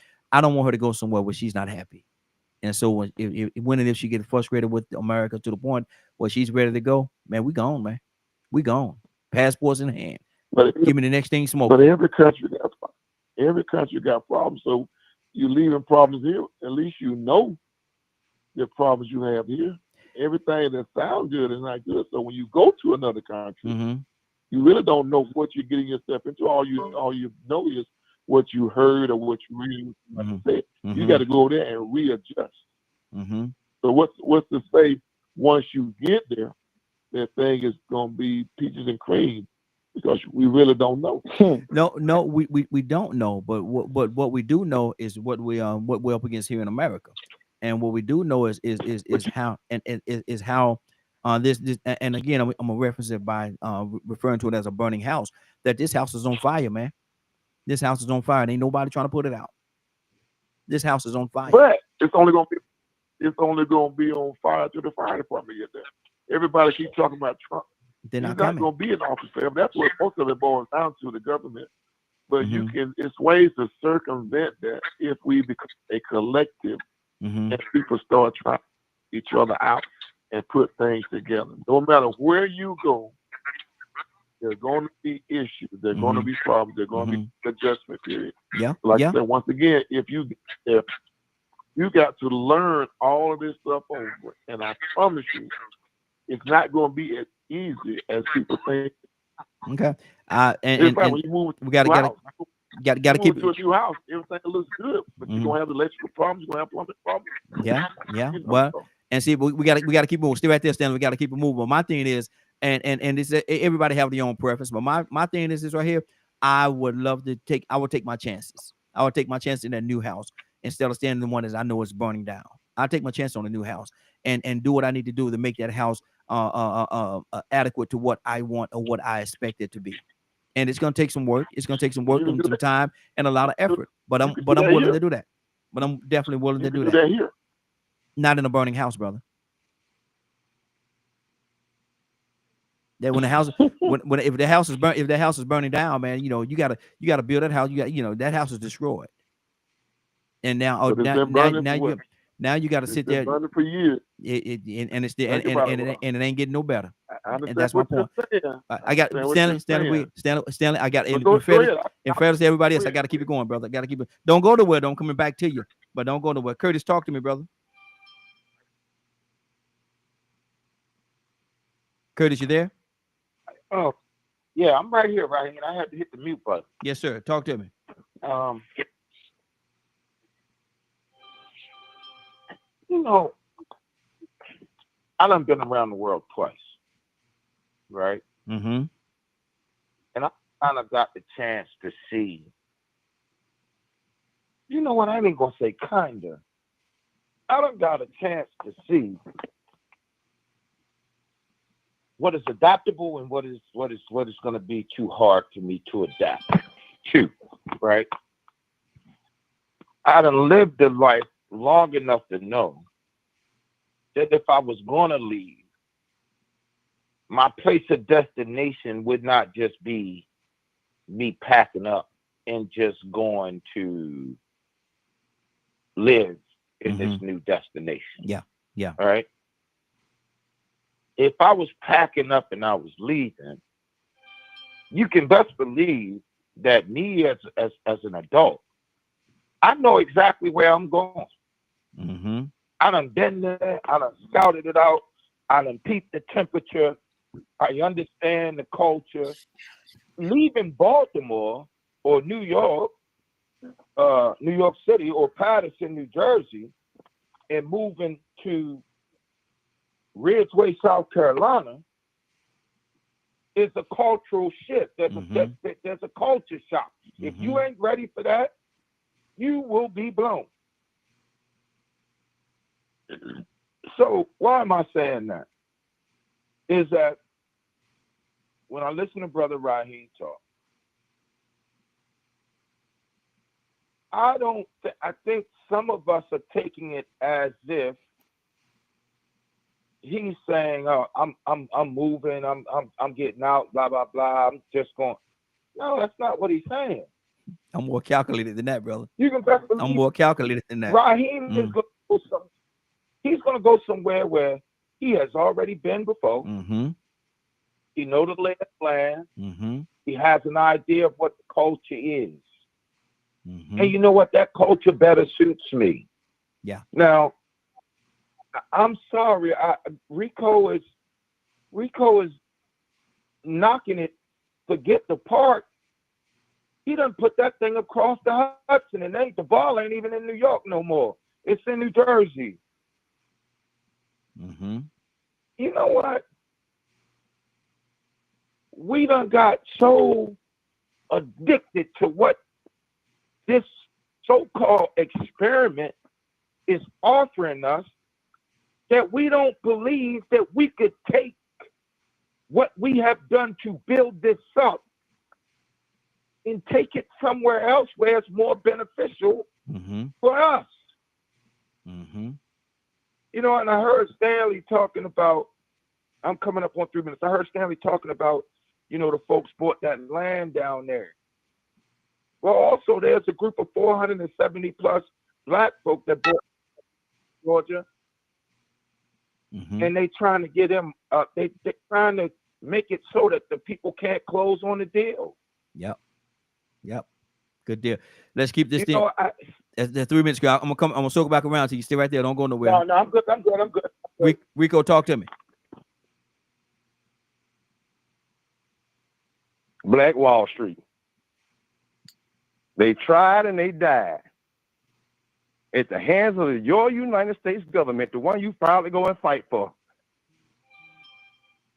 God bless America. Man, we speaking to people who have an opinion. This is what I call being under the influence. Under the influence of the American illusion. And we refuse to wake up.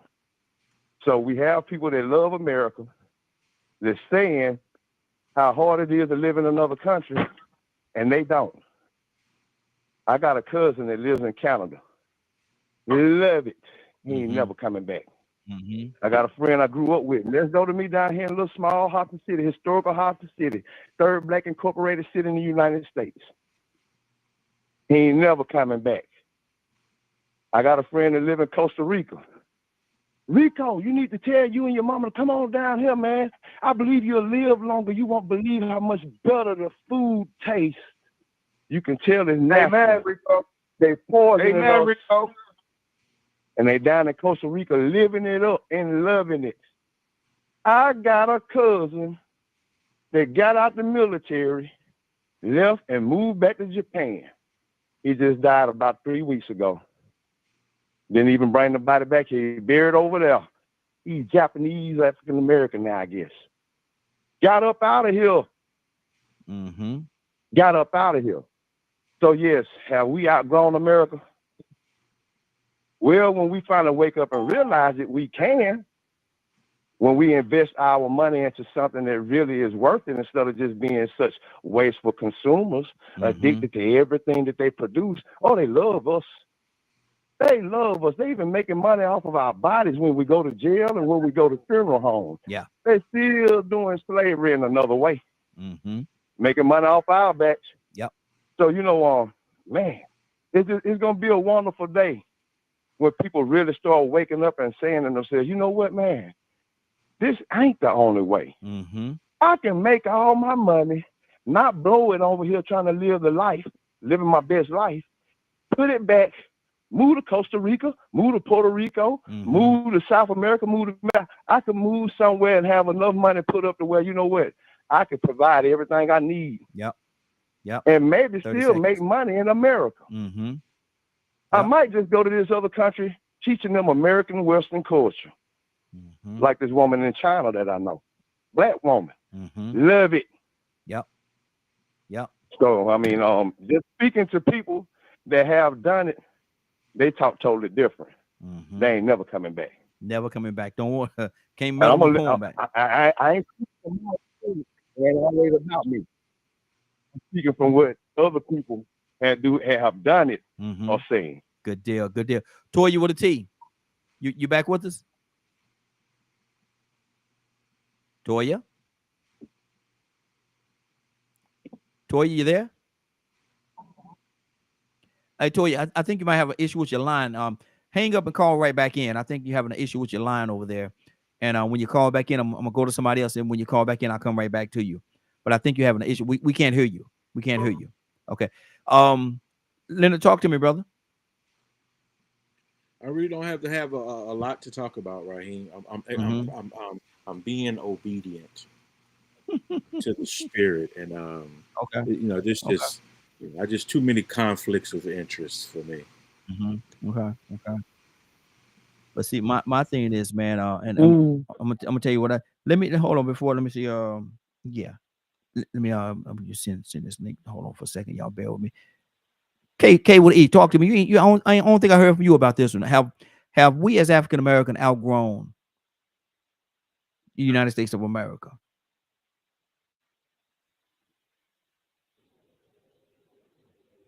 Okay. I think that it would be impossible for us to outgrow it. Why? I think it would be impossible for us to outgrow America. Wow. It was created. It was created for us to live here. So you're gonna make it. And I tell everybody. My friend just told me she left Kansas City. She struggled so hard. Came back home. Now she's brought her home. Got a nice little job. Her son is in school doing good. I said, because if you can't make it at home, baby, you ain't gonna make it nowhere. Is this home? She struggled. Is this home? She left and struggled. Is America home? Yeah, this is home. America is home for a lot of people. That's home. America's home. If them foreign countries, I wouldn't leave to go over in another country, world. No, I'm gonna stay right here. I was born and created to no matter how bad they treat you or mistreat you, you're gonna stay right here. You're gonna stay right here and fight it out. They're not gonna mistreat me bad or do none of that. That's what they're gonna do. They're not gonna let us go to the grocery store and get groceries. They're not gonna. What are they really gonna do to me? What's gonna do to me? What they gonna do to me? I'm confused at this point. I just don't. I'm confused. I'm almost like Leonard. I don't. What I'm supposed to say? I'm not gonna. No, what's gonna get that bad for me? That thing already been bad for me to be a woman with 3 girls and 2 boys, and like life ain't always been peaches and cream. I'm 63. So why stay? If it hasn't been, Peaches, you're 63. You say you're 63 and it has not always been peaches and cream, and you know the struggles that you had to deal with and endure here. Why stay here then? Why not try it somewhere else? I did. I went to Oakland, tried it, came back home. Went to Minnesota, came back home. I'm not talking about here in America. Like I'm talking about outside of the United States. I'm talking about country somewhere. Yeah. Nah, I ain't doing it. Wow. Okay. Half of places don't like us, no way. How you know? How do you know? I ain't doing it. And they like us here in America? They like us here in America? They like us here? Some people, they like us here? I love me. Okay, that's they beautiful. They don't gotta like me. I love me. But do they like us here? Okay, I mean, Toya with a T. I say Toya with a T. K with an E. Hey. Do they like us here? For the most of the people that's in my little circle, they love me and like me. Okay. They like me. Okay. So for those that don't like me, get. Wow. Get. Okay. I understand. Okay. Toya with a T. Can you Hello, can you hear me? Yes, ma'am. Much better. Good morning, y'all. Toya, good morning. How you doing this morning? How y'all doing? Doing good. Do you think African Americans? Hey, hold on. I ain't trying to be funny, but start up 3 minutes over. But Toya must have been really sleep, because she's speaking again. She forgot about the Yes, I know. I wasn't gonna say that because you blasted. I wasn't gonna say a word, man. Yeah, I'm woke now. Yeah, I just literally woke up. Maybe you didn't just wake up. Maybe you just woke up this time. But I wasn't gonna put you on blast or you. I wasn't gonna do you like that. You blame Rico for that. It's all good. Before that Jay-Z. She on her Jay-Z right now. Allow me to reintroduce myself. Exactly. But Toya, do you think we as African Americans has outgrown America? Have we outgrown being here? Should we try it somewhere else? We got 3 minutes. I don't think that the children of Israel outgrew the Pharaoh. I think they wasn't living up to their fullest potential. I think we're living up to our fullest potential.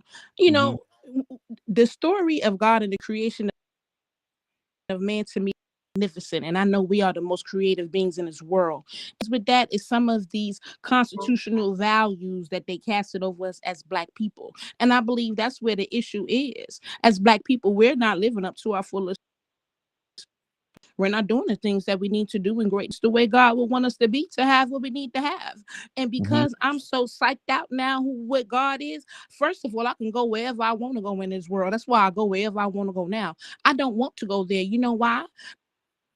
Because they have different traditions and customs. I do apologize, but I've been Americanized. So yeah, I want to wear shorts, and I don't want to put anything over my shoulders as a female. I want to wear my hair out. I want to look you in the eye. And when you go over to some of these other countries, these customs and traditions are totally different, because we want to take American core values that we operate off of, even if sometimes they are violated by another human being, over to foreign countries who don't agree with everything and all the freedoms that they give us over here. That's the issue in the first place. So if God tells me to go, trust me, I will go. And I will take down whatever giant and part whatever seed that I need to part, because God is what rules this earth. And because he is my father, I'm going to go where I want to go.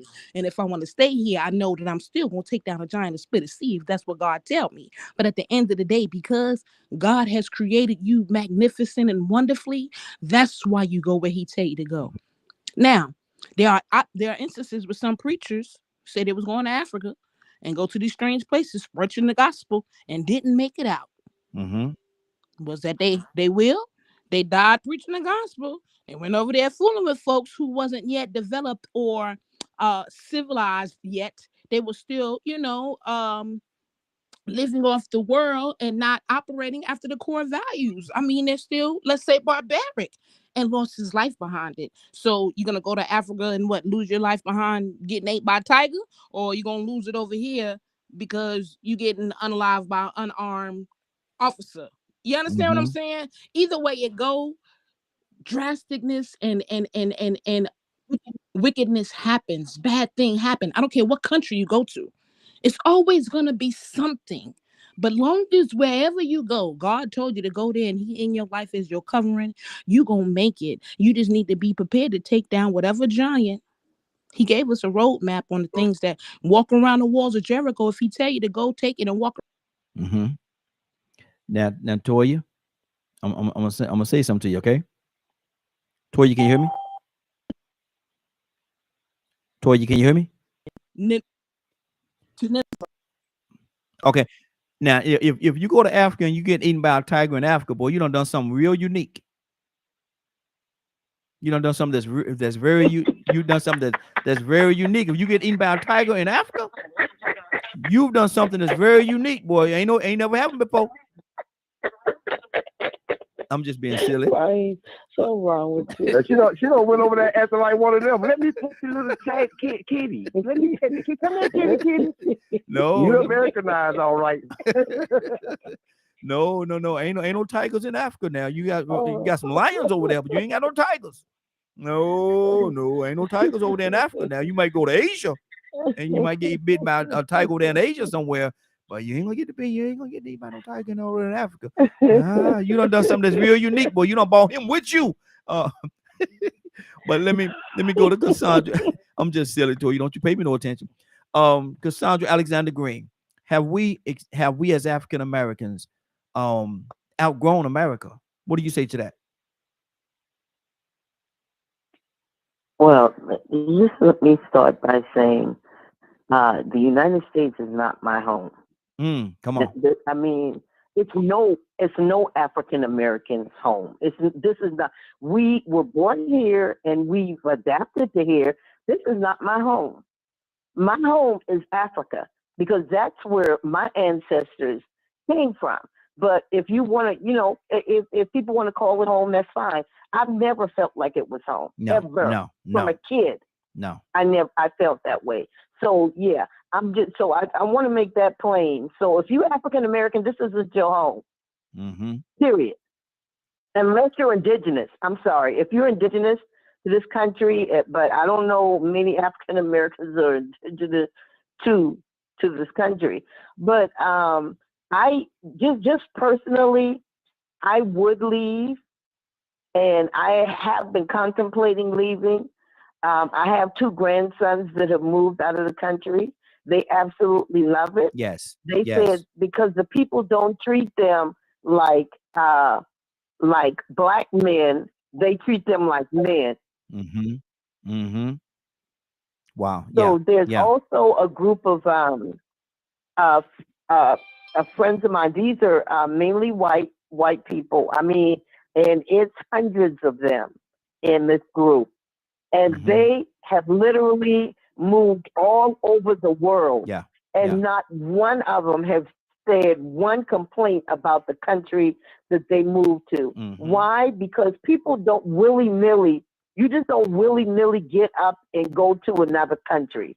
Hopefully you're smart enough to do your research, see how people of color are treated there. I mean, it's just, to me, it's just common sense. You're not just going to get up and pack up and move to another country. And let me tell you something. Once martial law hits this country, and it's black coming. people, y'all might as well get ready to go back. Y'all might as well get ready to go back to Yezza Mazza bars. I'm crossing the street when you see them or when they see you. Prepare for plenty lynches. Charlie Kirk said it, and he said it right. They are wanting to have public execution, all of that stuff. If y'all ready for that, fine. But I may stay here, but I don't have any illusions about what this country is. It is horrible toward people of color, and this administration is totally trying to get it back to white America, total white America. It's always been that, but now it's getting worse. I'm just saying. That's just my opinion. Exactly. And I agree with you. And you did it in less than 3 minutes. How about that? We're going to go to Stanley, and then we're going to go to on Tucson. Tucson got something to say as well. Stanley, what's on your heart, brother? Yes, sir.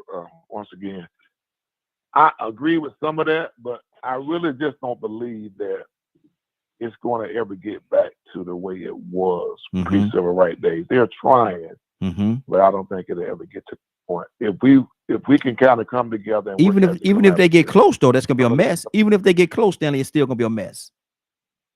Well, it's been a mess. It's been a mess. We ain't left, so it was a mess. I'm 60. I'll be 62 next week. It was a mess when I was born. So it's always going to be something. It's like the Bible said, wars, rumors of wars. It's always going to be some kind of turmoil, tribulation, all that stuff, as long as we're on this side. So some of this stuff we can change, some of it we can't. But we was talking about the property a while ago. Let me read this right here while I'm thinking about it. It started out with that family I was talking about, a family of 19 people. And it's called the Freedom Georgia Initiative, where 19 families they purchased 97 acres, and that's down in Toomsboro, Georgia, which is Twiggs County, right below Macon. That was back in 2020. And it's gone from 97 acres. Now they own 500 acres. And they're going to establish Black-owned businesses, farms, have different cultural spaces. They're going to build some tiny homes, put together an agriculture program, and a gathering place. And they're building economic empowerment, safety and well-being, cultural preservation, self-determination, land acquisition, community features. They got a lot of different stuff going on. So see, these are some of the same type of people ones that are talking about leaving the country. You can do something similar here in this country and build here. I don't knock anybody for leaving. I've got a cousin, he lives down in the Caribbean somewhere. He comes home once or twice a year and he's gone. Hey, that's great for him. Single man, do what you got to do, enjoy your life. But everybody's not at that point yet. You know, I'm not at the point where I just want to up and just leave the country. I'm just going to build where I am, build what I have, and hopefully and prayerfully that the Lord will change some things so things will get better. Not necessarily for me, because I have more behind me than I got in front, but for my children's children's children. That's what we all trying to do better for. It's not even about us anymore, because we basically lived our lives. None of us will be here unless the Lord say so. I don't think any of us will be here another 50, 60, 70 years. 30 so seconds. It's about doing something better for the ones to come along behind us. And if fleeing the country and going somewhere starting over is the best thing you think you can do for your future generation, that's great. But for the ones that don't see it that way, we have to prepare something here in this country to make life better for the ones coming along behind us. Absolutely. So that's why. Good deal. Good deal. Toussaint, talk to me, brother. Rain. Yes. Yes. Can I just say something really quickly? Really there quick. have always been Black people that, No, I say go ahead. Yeah, go ahead. Oh, there have always been Black people that built outside of the white per se domain or whatever. And Oklahoma City, Rosewood, all of those places, Black Wall, all of those places were thriving, and all across this country, Black people have done that for years. They've done it. Please tell me one that they did not come in after Black people built it, killed them off, and took their property. Please, if you know one, tell me. I'm talking about thriving Black economies where people were doing their own thing, growing their own food, had their own stores, their own restaurants, their own. If you know one, tell me. They will never allow that to fly, especially in these low country Georgia towns. But I pray the best for people. We need to keep trying. But the bottom line is, white people have never allowed that to happen. Check your history and then get back to me and tell me the one that made it. And I'm gonna tell you something to your point, Cassandra. Please do. To your point, here in Georgia, if you don't know about it, look up a town called Oscarville. Look up a town called Oscarville. It's no longer there now. It's no longer there now. It was called Oscarville. Look it up. Look up Lake Lanier. Look up Lake Lanier. That's exactly Lake what it Lanier. is. Yeah, I mean, that's why it's no longer there, because now it's Lake Lanier. That's it right there. Yeah. Like I don't mean, I don't mean no harm, y'all. And I'm not trying to be pessimistic, but I'm being realistic. They don't allow it to happen. It's beautiful. I think seeing all of those towns with Black people doing their thing and running their businesses and making money, man, I love that. So please tell me one that white people allow to survive. And just like I said, I'm going to go to Toussaint, but just like I said, man, if you look up Oscarville, it's no longer there now. because now it's Lake Lanier. They flooded it. They flooded, and in the same situation, they try to say that a black people did something against a white woman, and that's their playbook, man. That's their playbook. But y'all still talking about 40 or 50 years ago. How many towns have they flooded in the last 20 years? They don't flood towns. They don't flood towns now. Now they don't flood towns now. Now they flood Hope. Now they flood Hope. Well, what I'm saying, y'all going back to what they did back in the 40s, 50s, and 60s, and 70s. Mm-hmm. So have they changed? Look at that. Have they changed? Have they changed? That mindset. Well, that's what I'm saying, but they're killing everybody now. This is not killing like. Okay, but my thing is, Stanley, have they? Are we to expect that they changed? You just can't say, huh? What I'm saying, you just can't say that because they blew up Black Wall Street, they flooded Oscarville, they did the same thing up in New York, Mississippi, and all those places. Alabama. Yeah, they did that then. Mm-hmm. But you can't give up on life just because they did it then. No, I never said that. Say, well, I'm not. That was never my suggestion. Try to do it now because they did it then. Yeah, that was never my suggestion that we give up on. I'm just saying I'm looking at the reality, and like I always say on here, I don't want people to think I'm painting with a wide brush, because I'm not. There's some my Caucasian brothers and sisters that have stood with us back to back and has went into the fight with us the whole way through. And those are the ones that I love. Those are my brothers. When I say my Caucasian brothers and sisters, those are what I'm talking about, and they do exist. They do exist. I don't want nobody to think I'm saying, well, they ain't no all white people. No.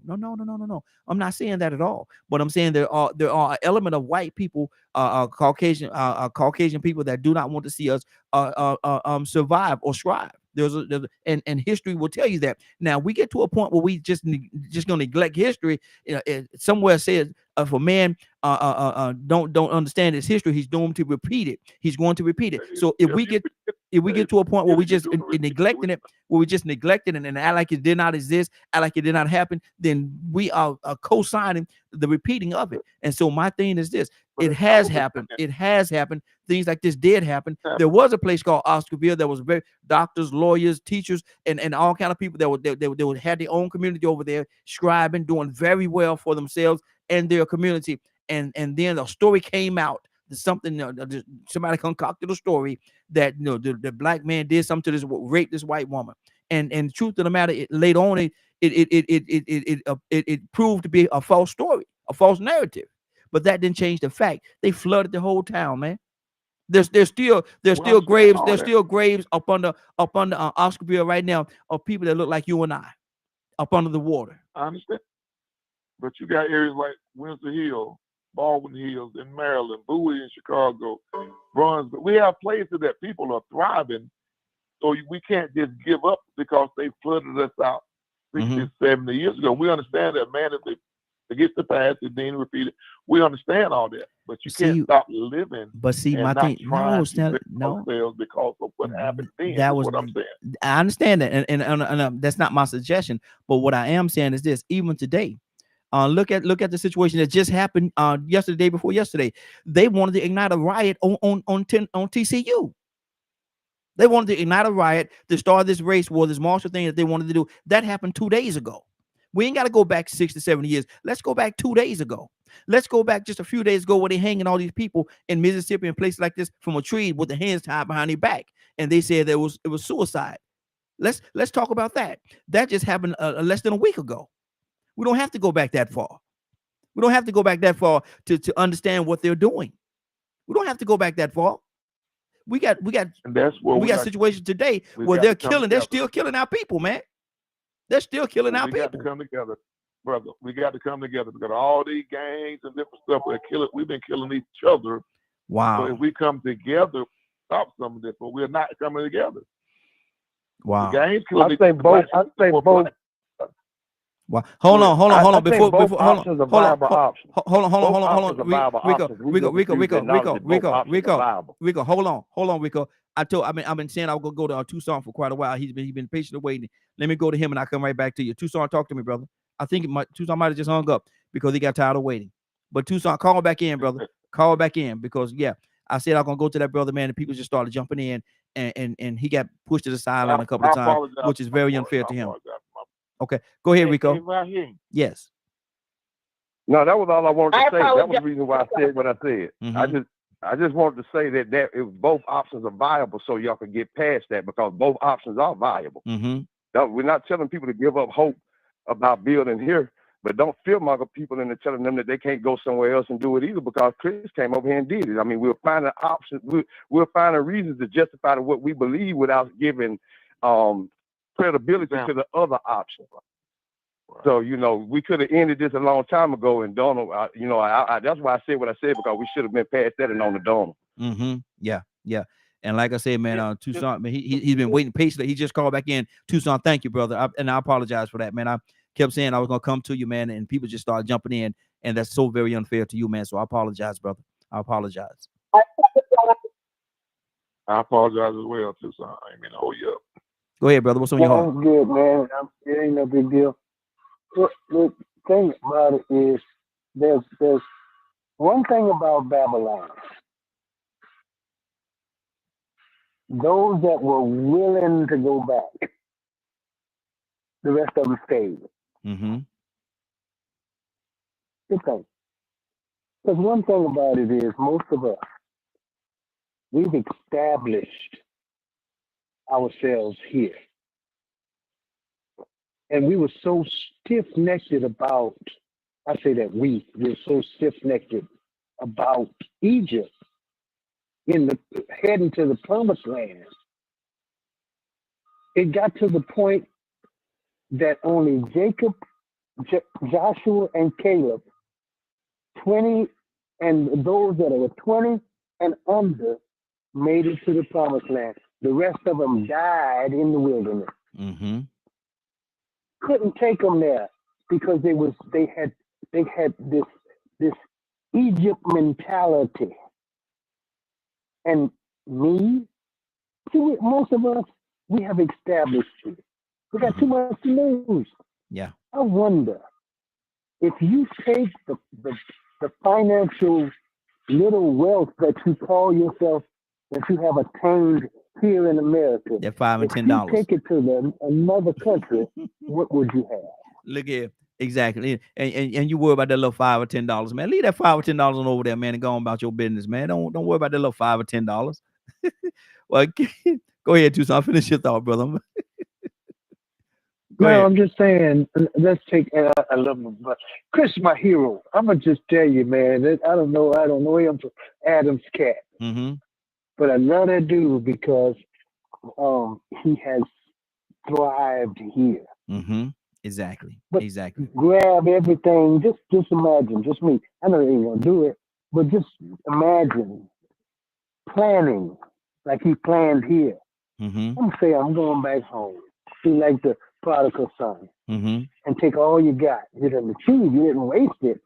But go back home and say, okay, I'm gonna take the $250,000 and change the currency value to that in Kenya or somewhere, and say, Nigeria. well, I'll be doggone. Yeah. Look what I got now. Hey, and let me ask Chris. Well, let me ask you this question: If it was Chris, were you there? I'm here. Now, if you were to take $250,000 back home, how would you live with that? American dollars. Times that by 1,500. Huh? Times that by 1,500. That's what the value of the current Nigerian currency will be. $250,000 times 1,500. Good Lord. Man, you living pretty good then, huh? You're 200, that's 1,500. That is still on here. Probably already multiplied that. Say it again. But I said if Badger's still on here, he probably already done multiplied that. Badger, you still with us? What's that number, Badger? That's about 275 trillion. Wow. That's about 375 trillion. So up and down. Now, how would you be able to live with that, Chris? It's really, if you said 250,000, that's about 300. That's about 375 million, though. Wow. Now, how could you live with that? How would you be able to live like with that, Christopher? You do well. You do well. You do well. Mm-hmm. But you know, it's a country that has no credit. Mm-hmm. Yeah. Yeah. So in my country, when you own a car, you own it. It's yours. Buy your So house. when you It's own yours. a house, Yeah. yeah. When somebody says I own a house, it means it's theirs. It's not like there's no bank that gave them money to get a loan. This is their house. Mm-hmm. Mm-hmm. So it's on a cash basis. So when you walk in to buy a car, if they say 300,000, whatever, how much the car is, they're putting down cash. You know. Yeah. Yeah. So it's a whole different culture. You know, we're used to when you say this is my house, I own a house, but the reality is that you don't own that house. The bank does. Yeah. Yeah. You know. Yeah. And we're used to that system. So sometimes when you talk about just getting up and leaving, the people there, when they say I want to buy a car, they're saying I'm going to go to this car shop, and if they tell me this car is $20,000, I'm going to put down $20,000. Mm-hmm. So it's a whole different expectation, you know? Yeah. It's a whole different expectation. Mm-hmm. Wow, that's good. It's not easy. I'll tell you this. Those of you that are thinking, I have a young man that left Cameroon to come to America. He left December of 1 year. Let's assume he left December of 2024. He got here December of 2025. It took him 1 year to get here. 1 whole year to get here. And of all the people that he traveled with to get here, many of them died on the way. Good Lord. It's unfortunate. You know, sometimes these stories don't get told. Many slaves died trying to get here. You know, they were thrown into the water. Yeah, yeah. But there are many people that are dying trying to get to America. Many. The stories are not told. They die in the forest in Costa Rica. They die in the ocean in Guyana. They get on boats in Guyana trying to come across. When this young man was telling me his journey, I couldn't believe it. I couldn't believe it. But it's a story that's not told. Yeah. Many Africans die trying to get to Europe. They die in trying to cross the Mediterranean Sea. There's so much going on in the world right now. It's a very sensitive topic that you're talking about, Raheem. Because I know what people are doing to try to get here. When you go back to the Mexican border, people that have traveled for months, you know, and what's here is it might not be the most ideal, but people die to get here. Yeah, they literally die on the way to get here, and they do. And I think if we just you take for instance the few of us that are here, we can't even agree on whether we're going to stay or leave. You know, when Moses said we're getting out of Egypt, they said not a hoof was left behind. There was a consensus, there was an agreement. So if the community really wants to excel, we have to have an agreement. And I believe that if we can agree on one thing and say, let's do this, let's touch one young black man in the hood today. Exactly. Let's create a relationship with if you're a father, let me go to a young black man and reach him and touch him. You know, if we want to do change, we got to do change one person at a time. Exactly. That's just my thought. Hey, Christopher, I need you to do me a favor too, if you don't mind, brother. I'm gonna come to you to pray us out today, and I want you to pray for Willa and her family. Her sister had surgery yesterday. Surgery was very successful. Okay. And I think she said it was her nephew. I think she said her nephew, man, today, house caught on fire, and they lost everything. Wow. Everybody was able to get out. Jesus. But she said she wanted and she gave me the permission to do this because I wouldn't do it without her permission. But she said to make sure that whoever prayed today, pray for her and her family. And so if you don't mind, I'm gonna come to you pray us out this afternoon, this morning. I say this afternoon, Lord, this morning, and I want you to add her into your prayers, her and her family into your prayers. Is that okay? Hey, right. It's okay. Okay. Go ahead. Okay. Sorry, it's okay. I'm at work, but I'm just trying. I'll be through what I'm doing, but I should be able to get back on and do that prayer. Okay. Well, we're going to end. We're going to end in just a few minutes because it's already 10:13. So I'm just going to see if anybody else have anything real quick that they want to say, and then we're going to go through our closing. I think there was somebody just said. Go ahead. Who said something? Somebody just said something. Go ahead. That was me. Go ahead. Real quick. I hope we all understand that we could wake up tomorrow and it's whites only and coloreds only water fountains, bathrooms, and all that. I hope y'all understand that is law according to executive order. That is law now. I hope y'all understand that. I hope y'all understand that right now as we speak. They realistically don't have to count your vote. By the time November comes, and we do the midterms for 2026, they won't have to count your vote. Yeah. I hope y'all understand that the same Civil Rights Act that gave you that gave us all the ability to have a voice in government has been gutted. So now they don't even have to pay any attention to you in terms of your civil rights. Yeah. Not your human right, your civil right, which is local. So listen, I'm just saying it. I'm just saying it for what it is. What we thinking we can build on, we have to rebuild if we're gonna stay. Yeah. But with everything that we have learned, other nations and other countries are hungry for us to come to the table and sit down and say, okay, look, this is how things happen in America. This is how we built a economic base that was better than anything, that was better than Rome. They're begging us to come. Yep. I hope y'all understand that. It's called reverse migration. Just like Chris came here and migrated here for the dollar, we can migrate somewhere else and create our own dollar. Good deal. Good deal. Got to get out of here. Badger, you wanted to say something?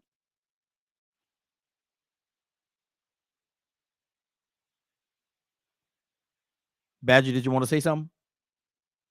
Oh, I think okay. Lost Badger. Anybody else? Anybody else want to say something before we get out of here? Somebody out there that was listening, man, I hope they can hear Chris' story and understand that as long as you have focus, you have willpower and resilience, and you believe in yourself, you can make it happen, but it has to be a logical thought process behind it. Exactly. And then I also want to go back to the first topic that you spoke of today. You asked how we was doing. I'm doing good. But just as I said, man, somebody out there today might not be doing as good as they were the day before yesterday or today. You know, I didn't know I'd be talking about my sister Willa. She been on my mind. She ain't been calling in. But that just goes to show you. We didn't know what was going on with her. We didn't know absolutely one thing about it. Yep. We just knew that we were doing good. But hey, that ain't no big deal. Yep. I ain't got no complaints. You ain't got to pat me on my back or praise me. Because I'm just thankful that I ain't going through something that somebody going through today that might be very hard to deal with. Absolutely. Absolutely. Wow. Anybody else real quick? Toy you with a T, anything on your heart?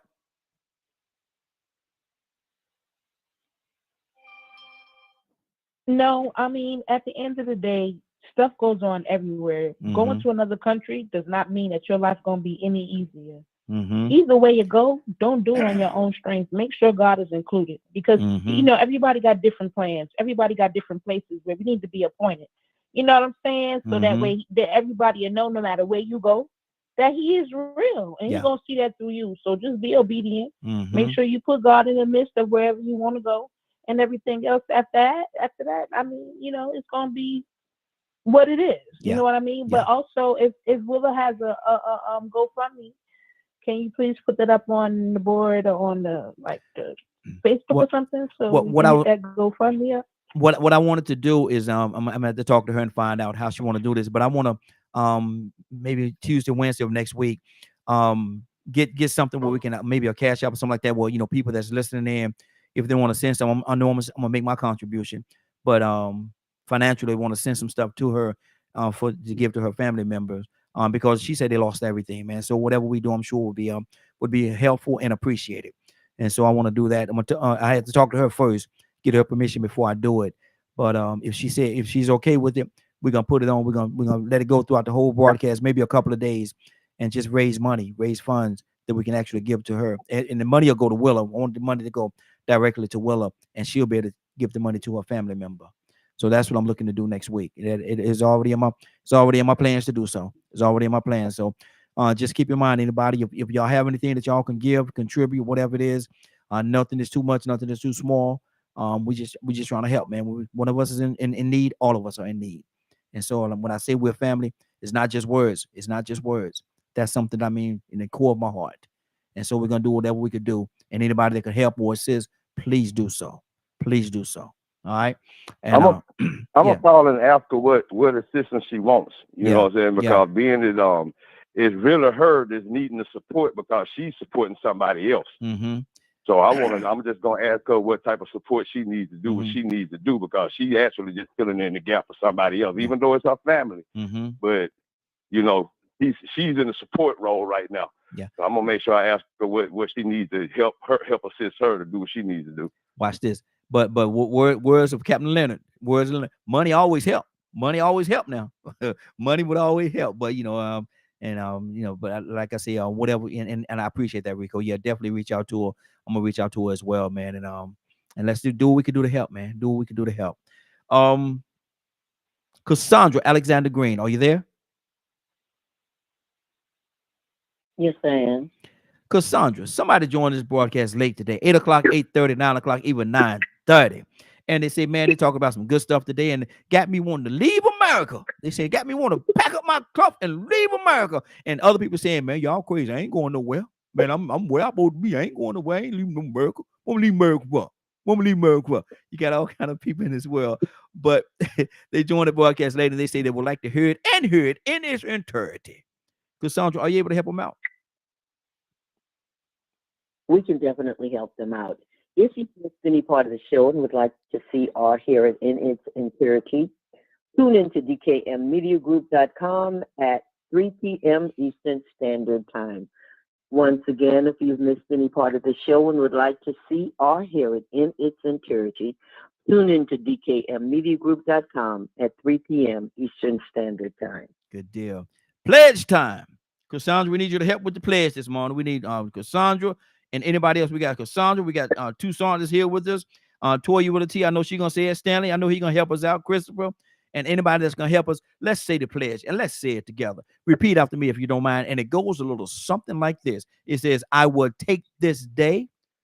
I will take this day. And be the best that I can be.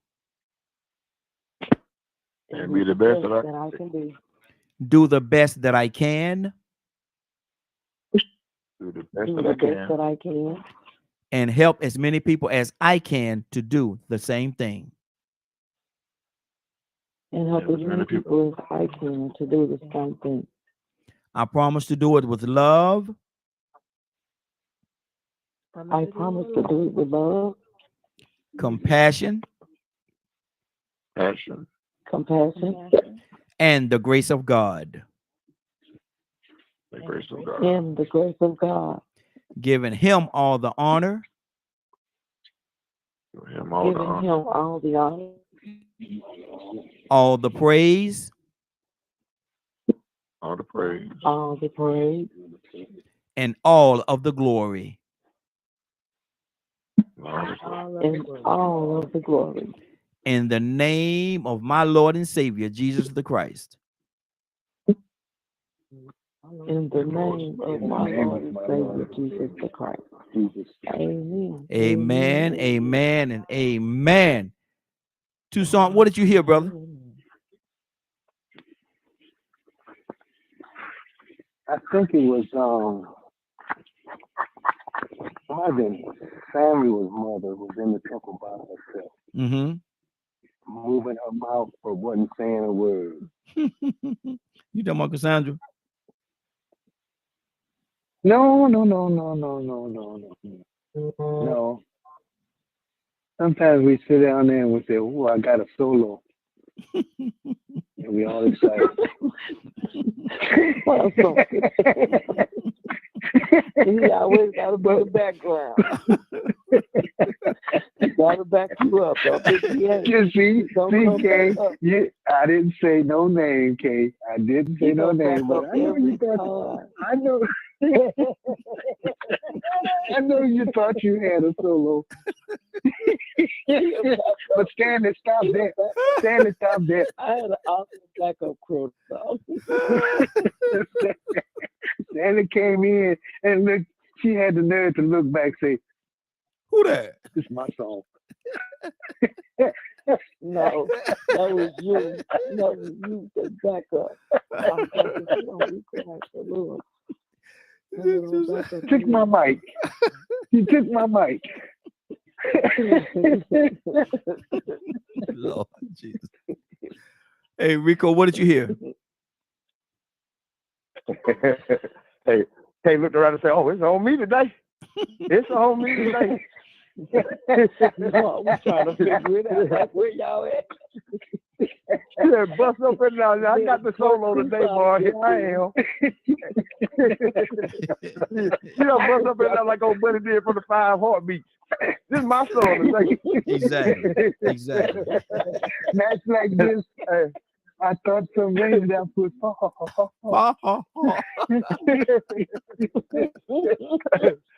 Thank you. Me Thank and you, Stanley. Dola like the 2 people on the Muppet Show that used to sit up in the balcony. Be like Siskel and Ebert. I'm giving her the thumbs up today. Thumbs up to Kate Solo. Exactly. Wow. Well, it's Y'all time. didn't give Tucson nothing. Y'all didn't give him nothing for his little 2 cents today. Uh-oh. Always there. His little 2 cents always there. Uh-oh. You throw it in there. Here go a piece. Here go a piece. Here a penny. There a penny. When you get through it, ends up 2 cents. 2 whole cents. We was gonna go to Christopher to pray. I know he said he was at work, and I think he disconnected here. So, Cassandra Alexander Green, you there? Yes. Cassandra, pray us out, please. Father, we first just want to thank you for your goodness and mercy. God, we just pray that each and every person under the sound of my voice will be blessed beyond measure, God, that they will see the goodness of the Lord. God, I ask you now if you would just touch us, God, in the places where we need to be touched, God. Give us what we need, God, that we may become more like you. God, we desire to serve you in spirit and in truth. And Father, all of our imperfections, God, we lay at your feet, God. We ask you to change us, God. Those things that need to be changed, God. We ask you to give us the strength, God, to walk in your perfect and your way for our life, God. I have not apprehended, God, and I don't know if anyone else on the line has, but I ask you to help all of us that we would begin to apprehend, God, and become more like Christ. We ask you to bless Raheem and his family. We ask you right now to especially touch Willa and her family members that were affected by the fire. God, you know what they stand in need of. We are going to add our prayers with theirs, God. And when we do that, God, you move. Unity moves you. We thank you right now. We ask you to send your spirit over Willa's sister, God, to continue to protect and keep her through this trying time. These are the blessings, God. We ask and pray in the precious name of Jesus Christ. Amen. Amen. Thank you, Cassandra. Appreciate that.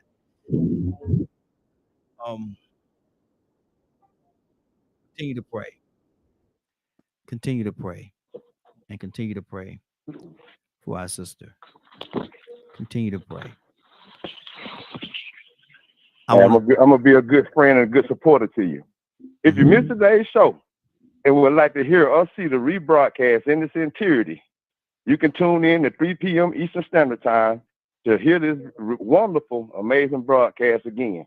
That's 3 p.m. Eastern Standard Time on www.dklmediagroup.com. Go ahead, Rico. God, Amen. There you go. There you go. Look, just like that. And I guarantee you, K with an E couldn't have did that. K with an E couldn't have did that. Now she could repeat it. She could repeat the pledge, but she can't say that part there, boy. I promise you, she ain't said. Watch this. K. I guarantee you, I could have told them that if they wanted to see this, if they missed this entire, you messed up already. See it, if they missed any of it, that they could have tuned in. Don't you dare think I couldn't have told them. Go ahead. Tune in to what? Tune in to what? Tune in where? I ain't ready. Well, I gotta finish it. No, you started it. Cassandra done said it. Winston done said it. They ain't want me to say it. Yeah, see what I say. See what I say. Tucson, you see what I say, right? You see what I say? Yeah, put it on screen. You call no, you give her the link so she can she can be on video just a smiling. Hey,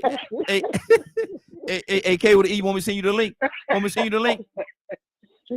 I'll send you the link now. Huh? Hey, look, hey, Raheem. Yeah. Raheem. She be like, give me another hour. I'm gonna send you the link. Hold on, I'm sending you the link right now. We gonna hold on. We gonna make this. I got a few minutes today. Hold on. I know. I ain't got that time. Hold on. Too cool for me. Like, oh my goodness. Hold on now. Hold on. Okay, look at your Facebook. You got the link right now. I just sent you the link. Don't do it right here. I send it to her. She ain't gonna challenge me. I'm gonna send you the link right now. You ain't gonna challenge me. Look at your Facebook. I just inboxed it to you. Did you get it? Wait till Monday, right here. Hold on, I'm trying to get to it. My phone doing a lot. There's people calling me and everything. Okay, all right. People calling. Man, y'all a mess, boy. Y'all so serious. Take this, man. Get out of here. We finna go. Man, ain't nobody got time for Raheem. Raheem messing and hey, my thing is, hey, I'm just following the leader. Back to Africa. Huh? Raheem, go move back to Africa. All right, here we go. Let me get. Raheem, I'm sorry. No, you good, brother. I understand you. Oh, that go Chris right there. Yeah, he just came back. I understand, brother. You said you was at work, and I figured something had happened, so I went to Cassandra and she prayed us out. Yeah. Hey, what you doing? What you mean? How do we get out of here? I'm great to go. Okay, I'm gonna send you the link. I'm gonna send you the link Monday. I'll send you the link Monday morning. You'll be able to come on the video with us Monday morning. Yeah, all right. It's just got me. It says I'm waiting. I was getting ready to say I gotta have permission. Now we're get on there in the last minute. Like you gonna make sure you I gotta have permission.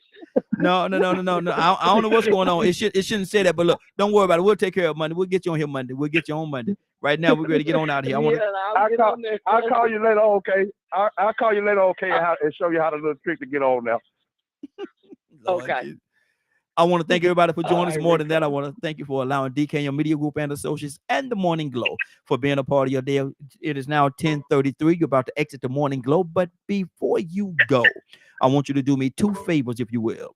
One, I want you to continue to pray for us because we are certainly praying for each and every one of you. Number two, why this is real simple. I want you to go out there, find somebody, and give them a hug.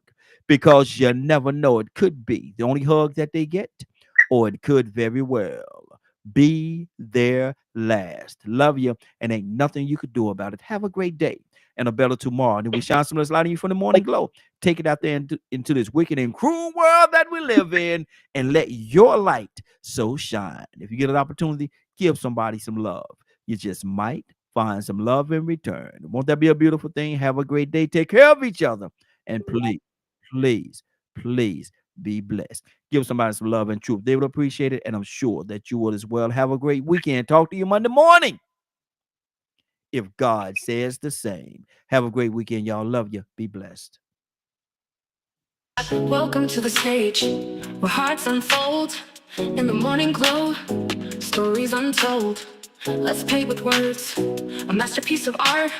where dialogues bloom, igniting every heart. Let's tap into the ocean of thoughts, where waves of healing gently salt. Let's paint with words a masterpiece of art, where dialogues bloom, igniting every heart. Let's dive into the ocean of thoughts, where waves of healing gently sought. Together we'll mend, stitch by stitch, in the morning glow. Let's make the switch. A symphony of voices, harmonizing the air, echoing truth, banishing despair. Let's sow seeds of unity, watch them grow in this garden of hope under the morning glow. Let's bridge the gaps, erase the line, in the tapestry of hearts let love shine. With every word, a step we take towards a brighter dawn for all our sake. Welcome to the morning glow, where dreams take flight in this realm of possibilities. Let's unite, together we stand, hand in hand, healing the nation across the land.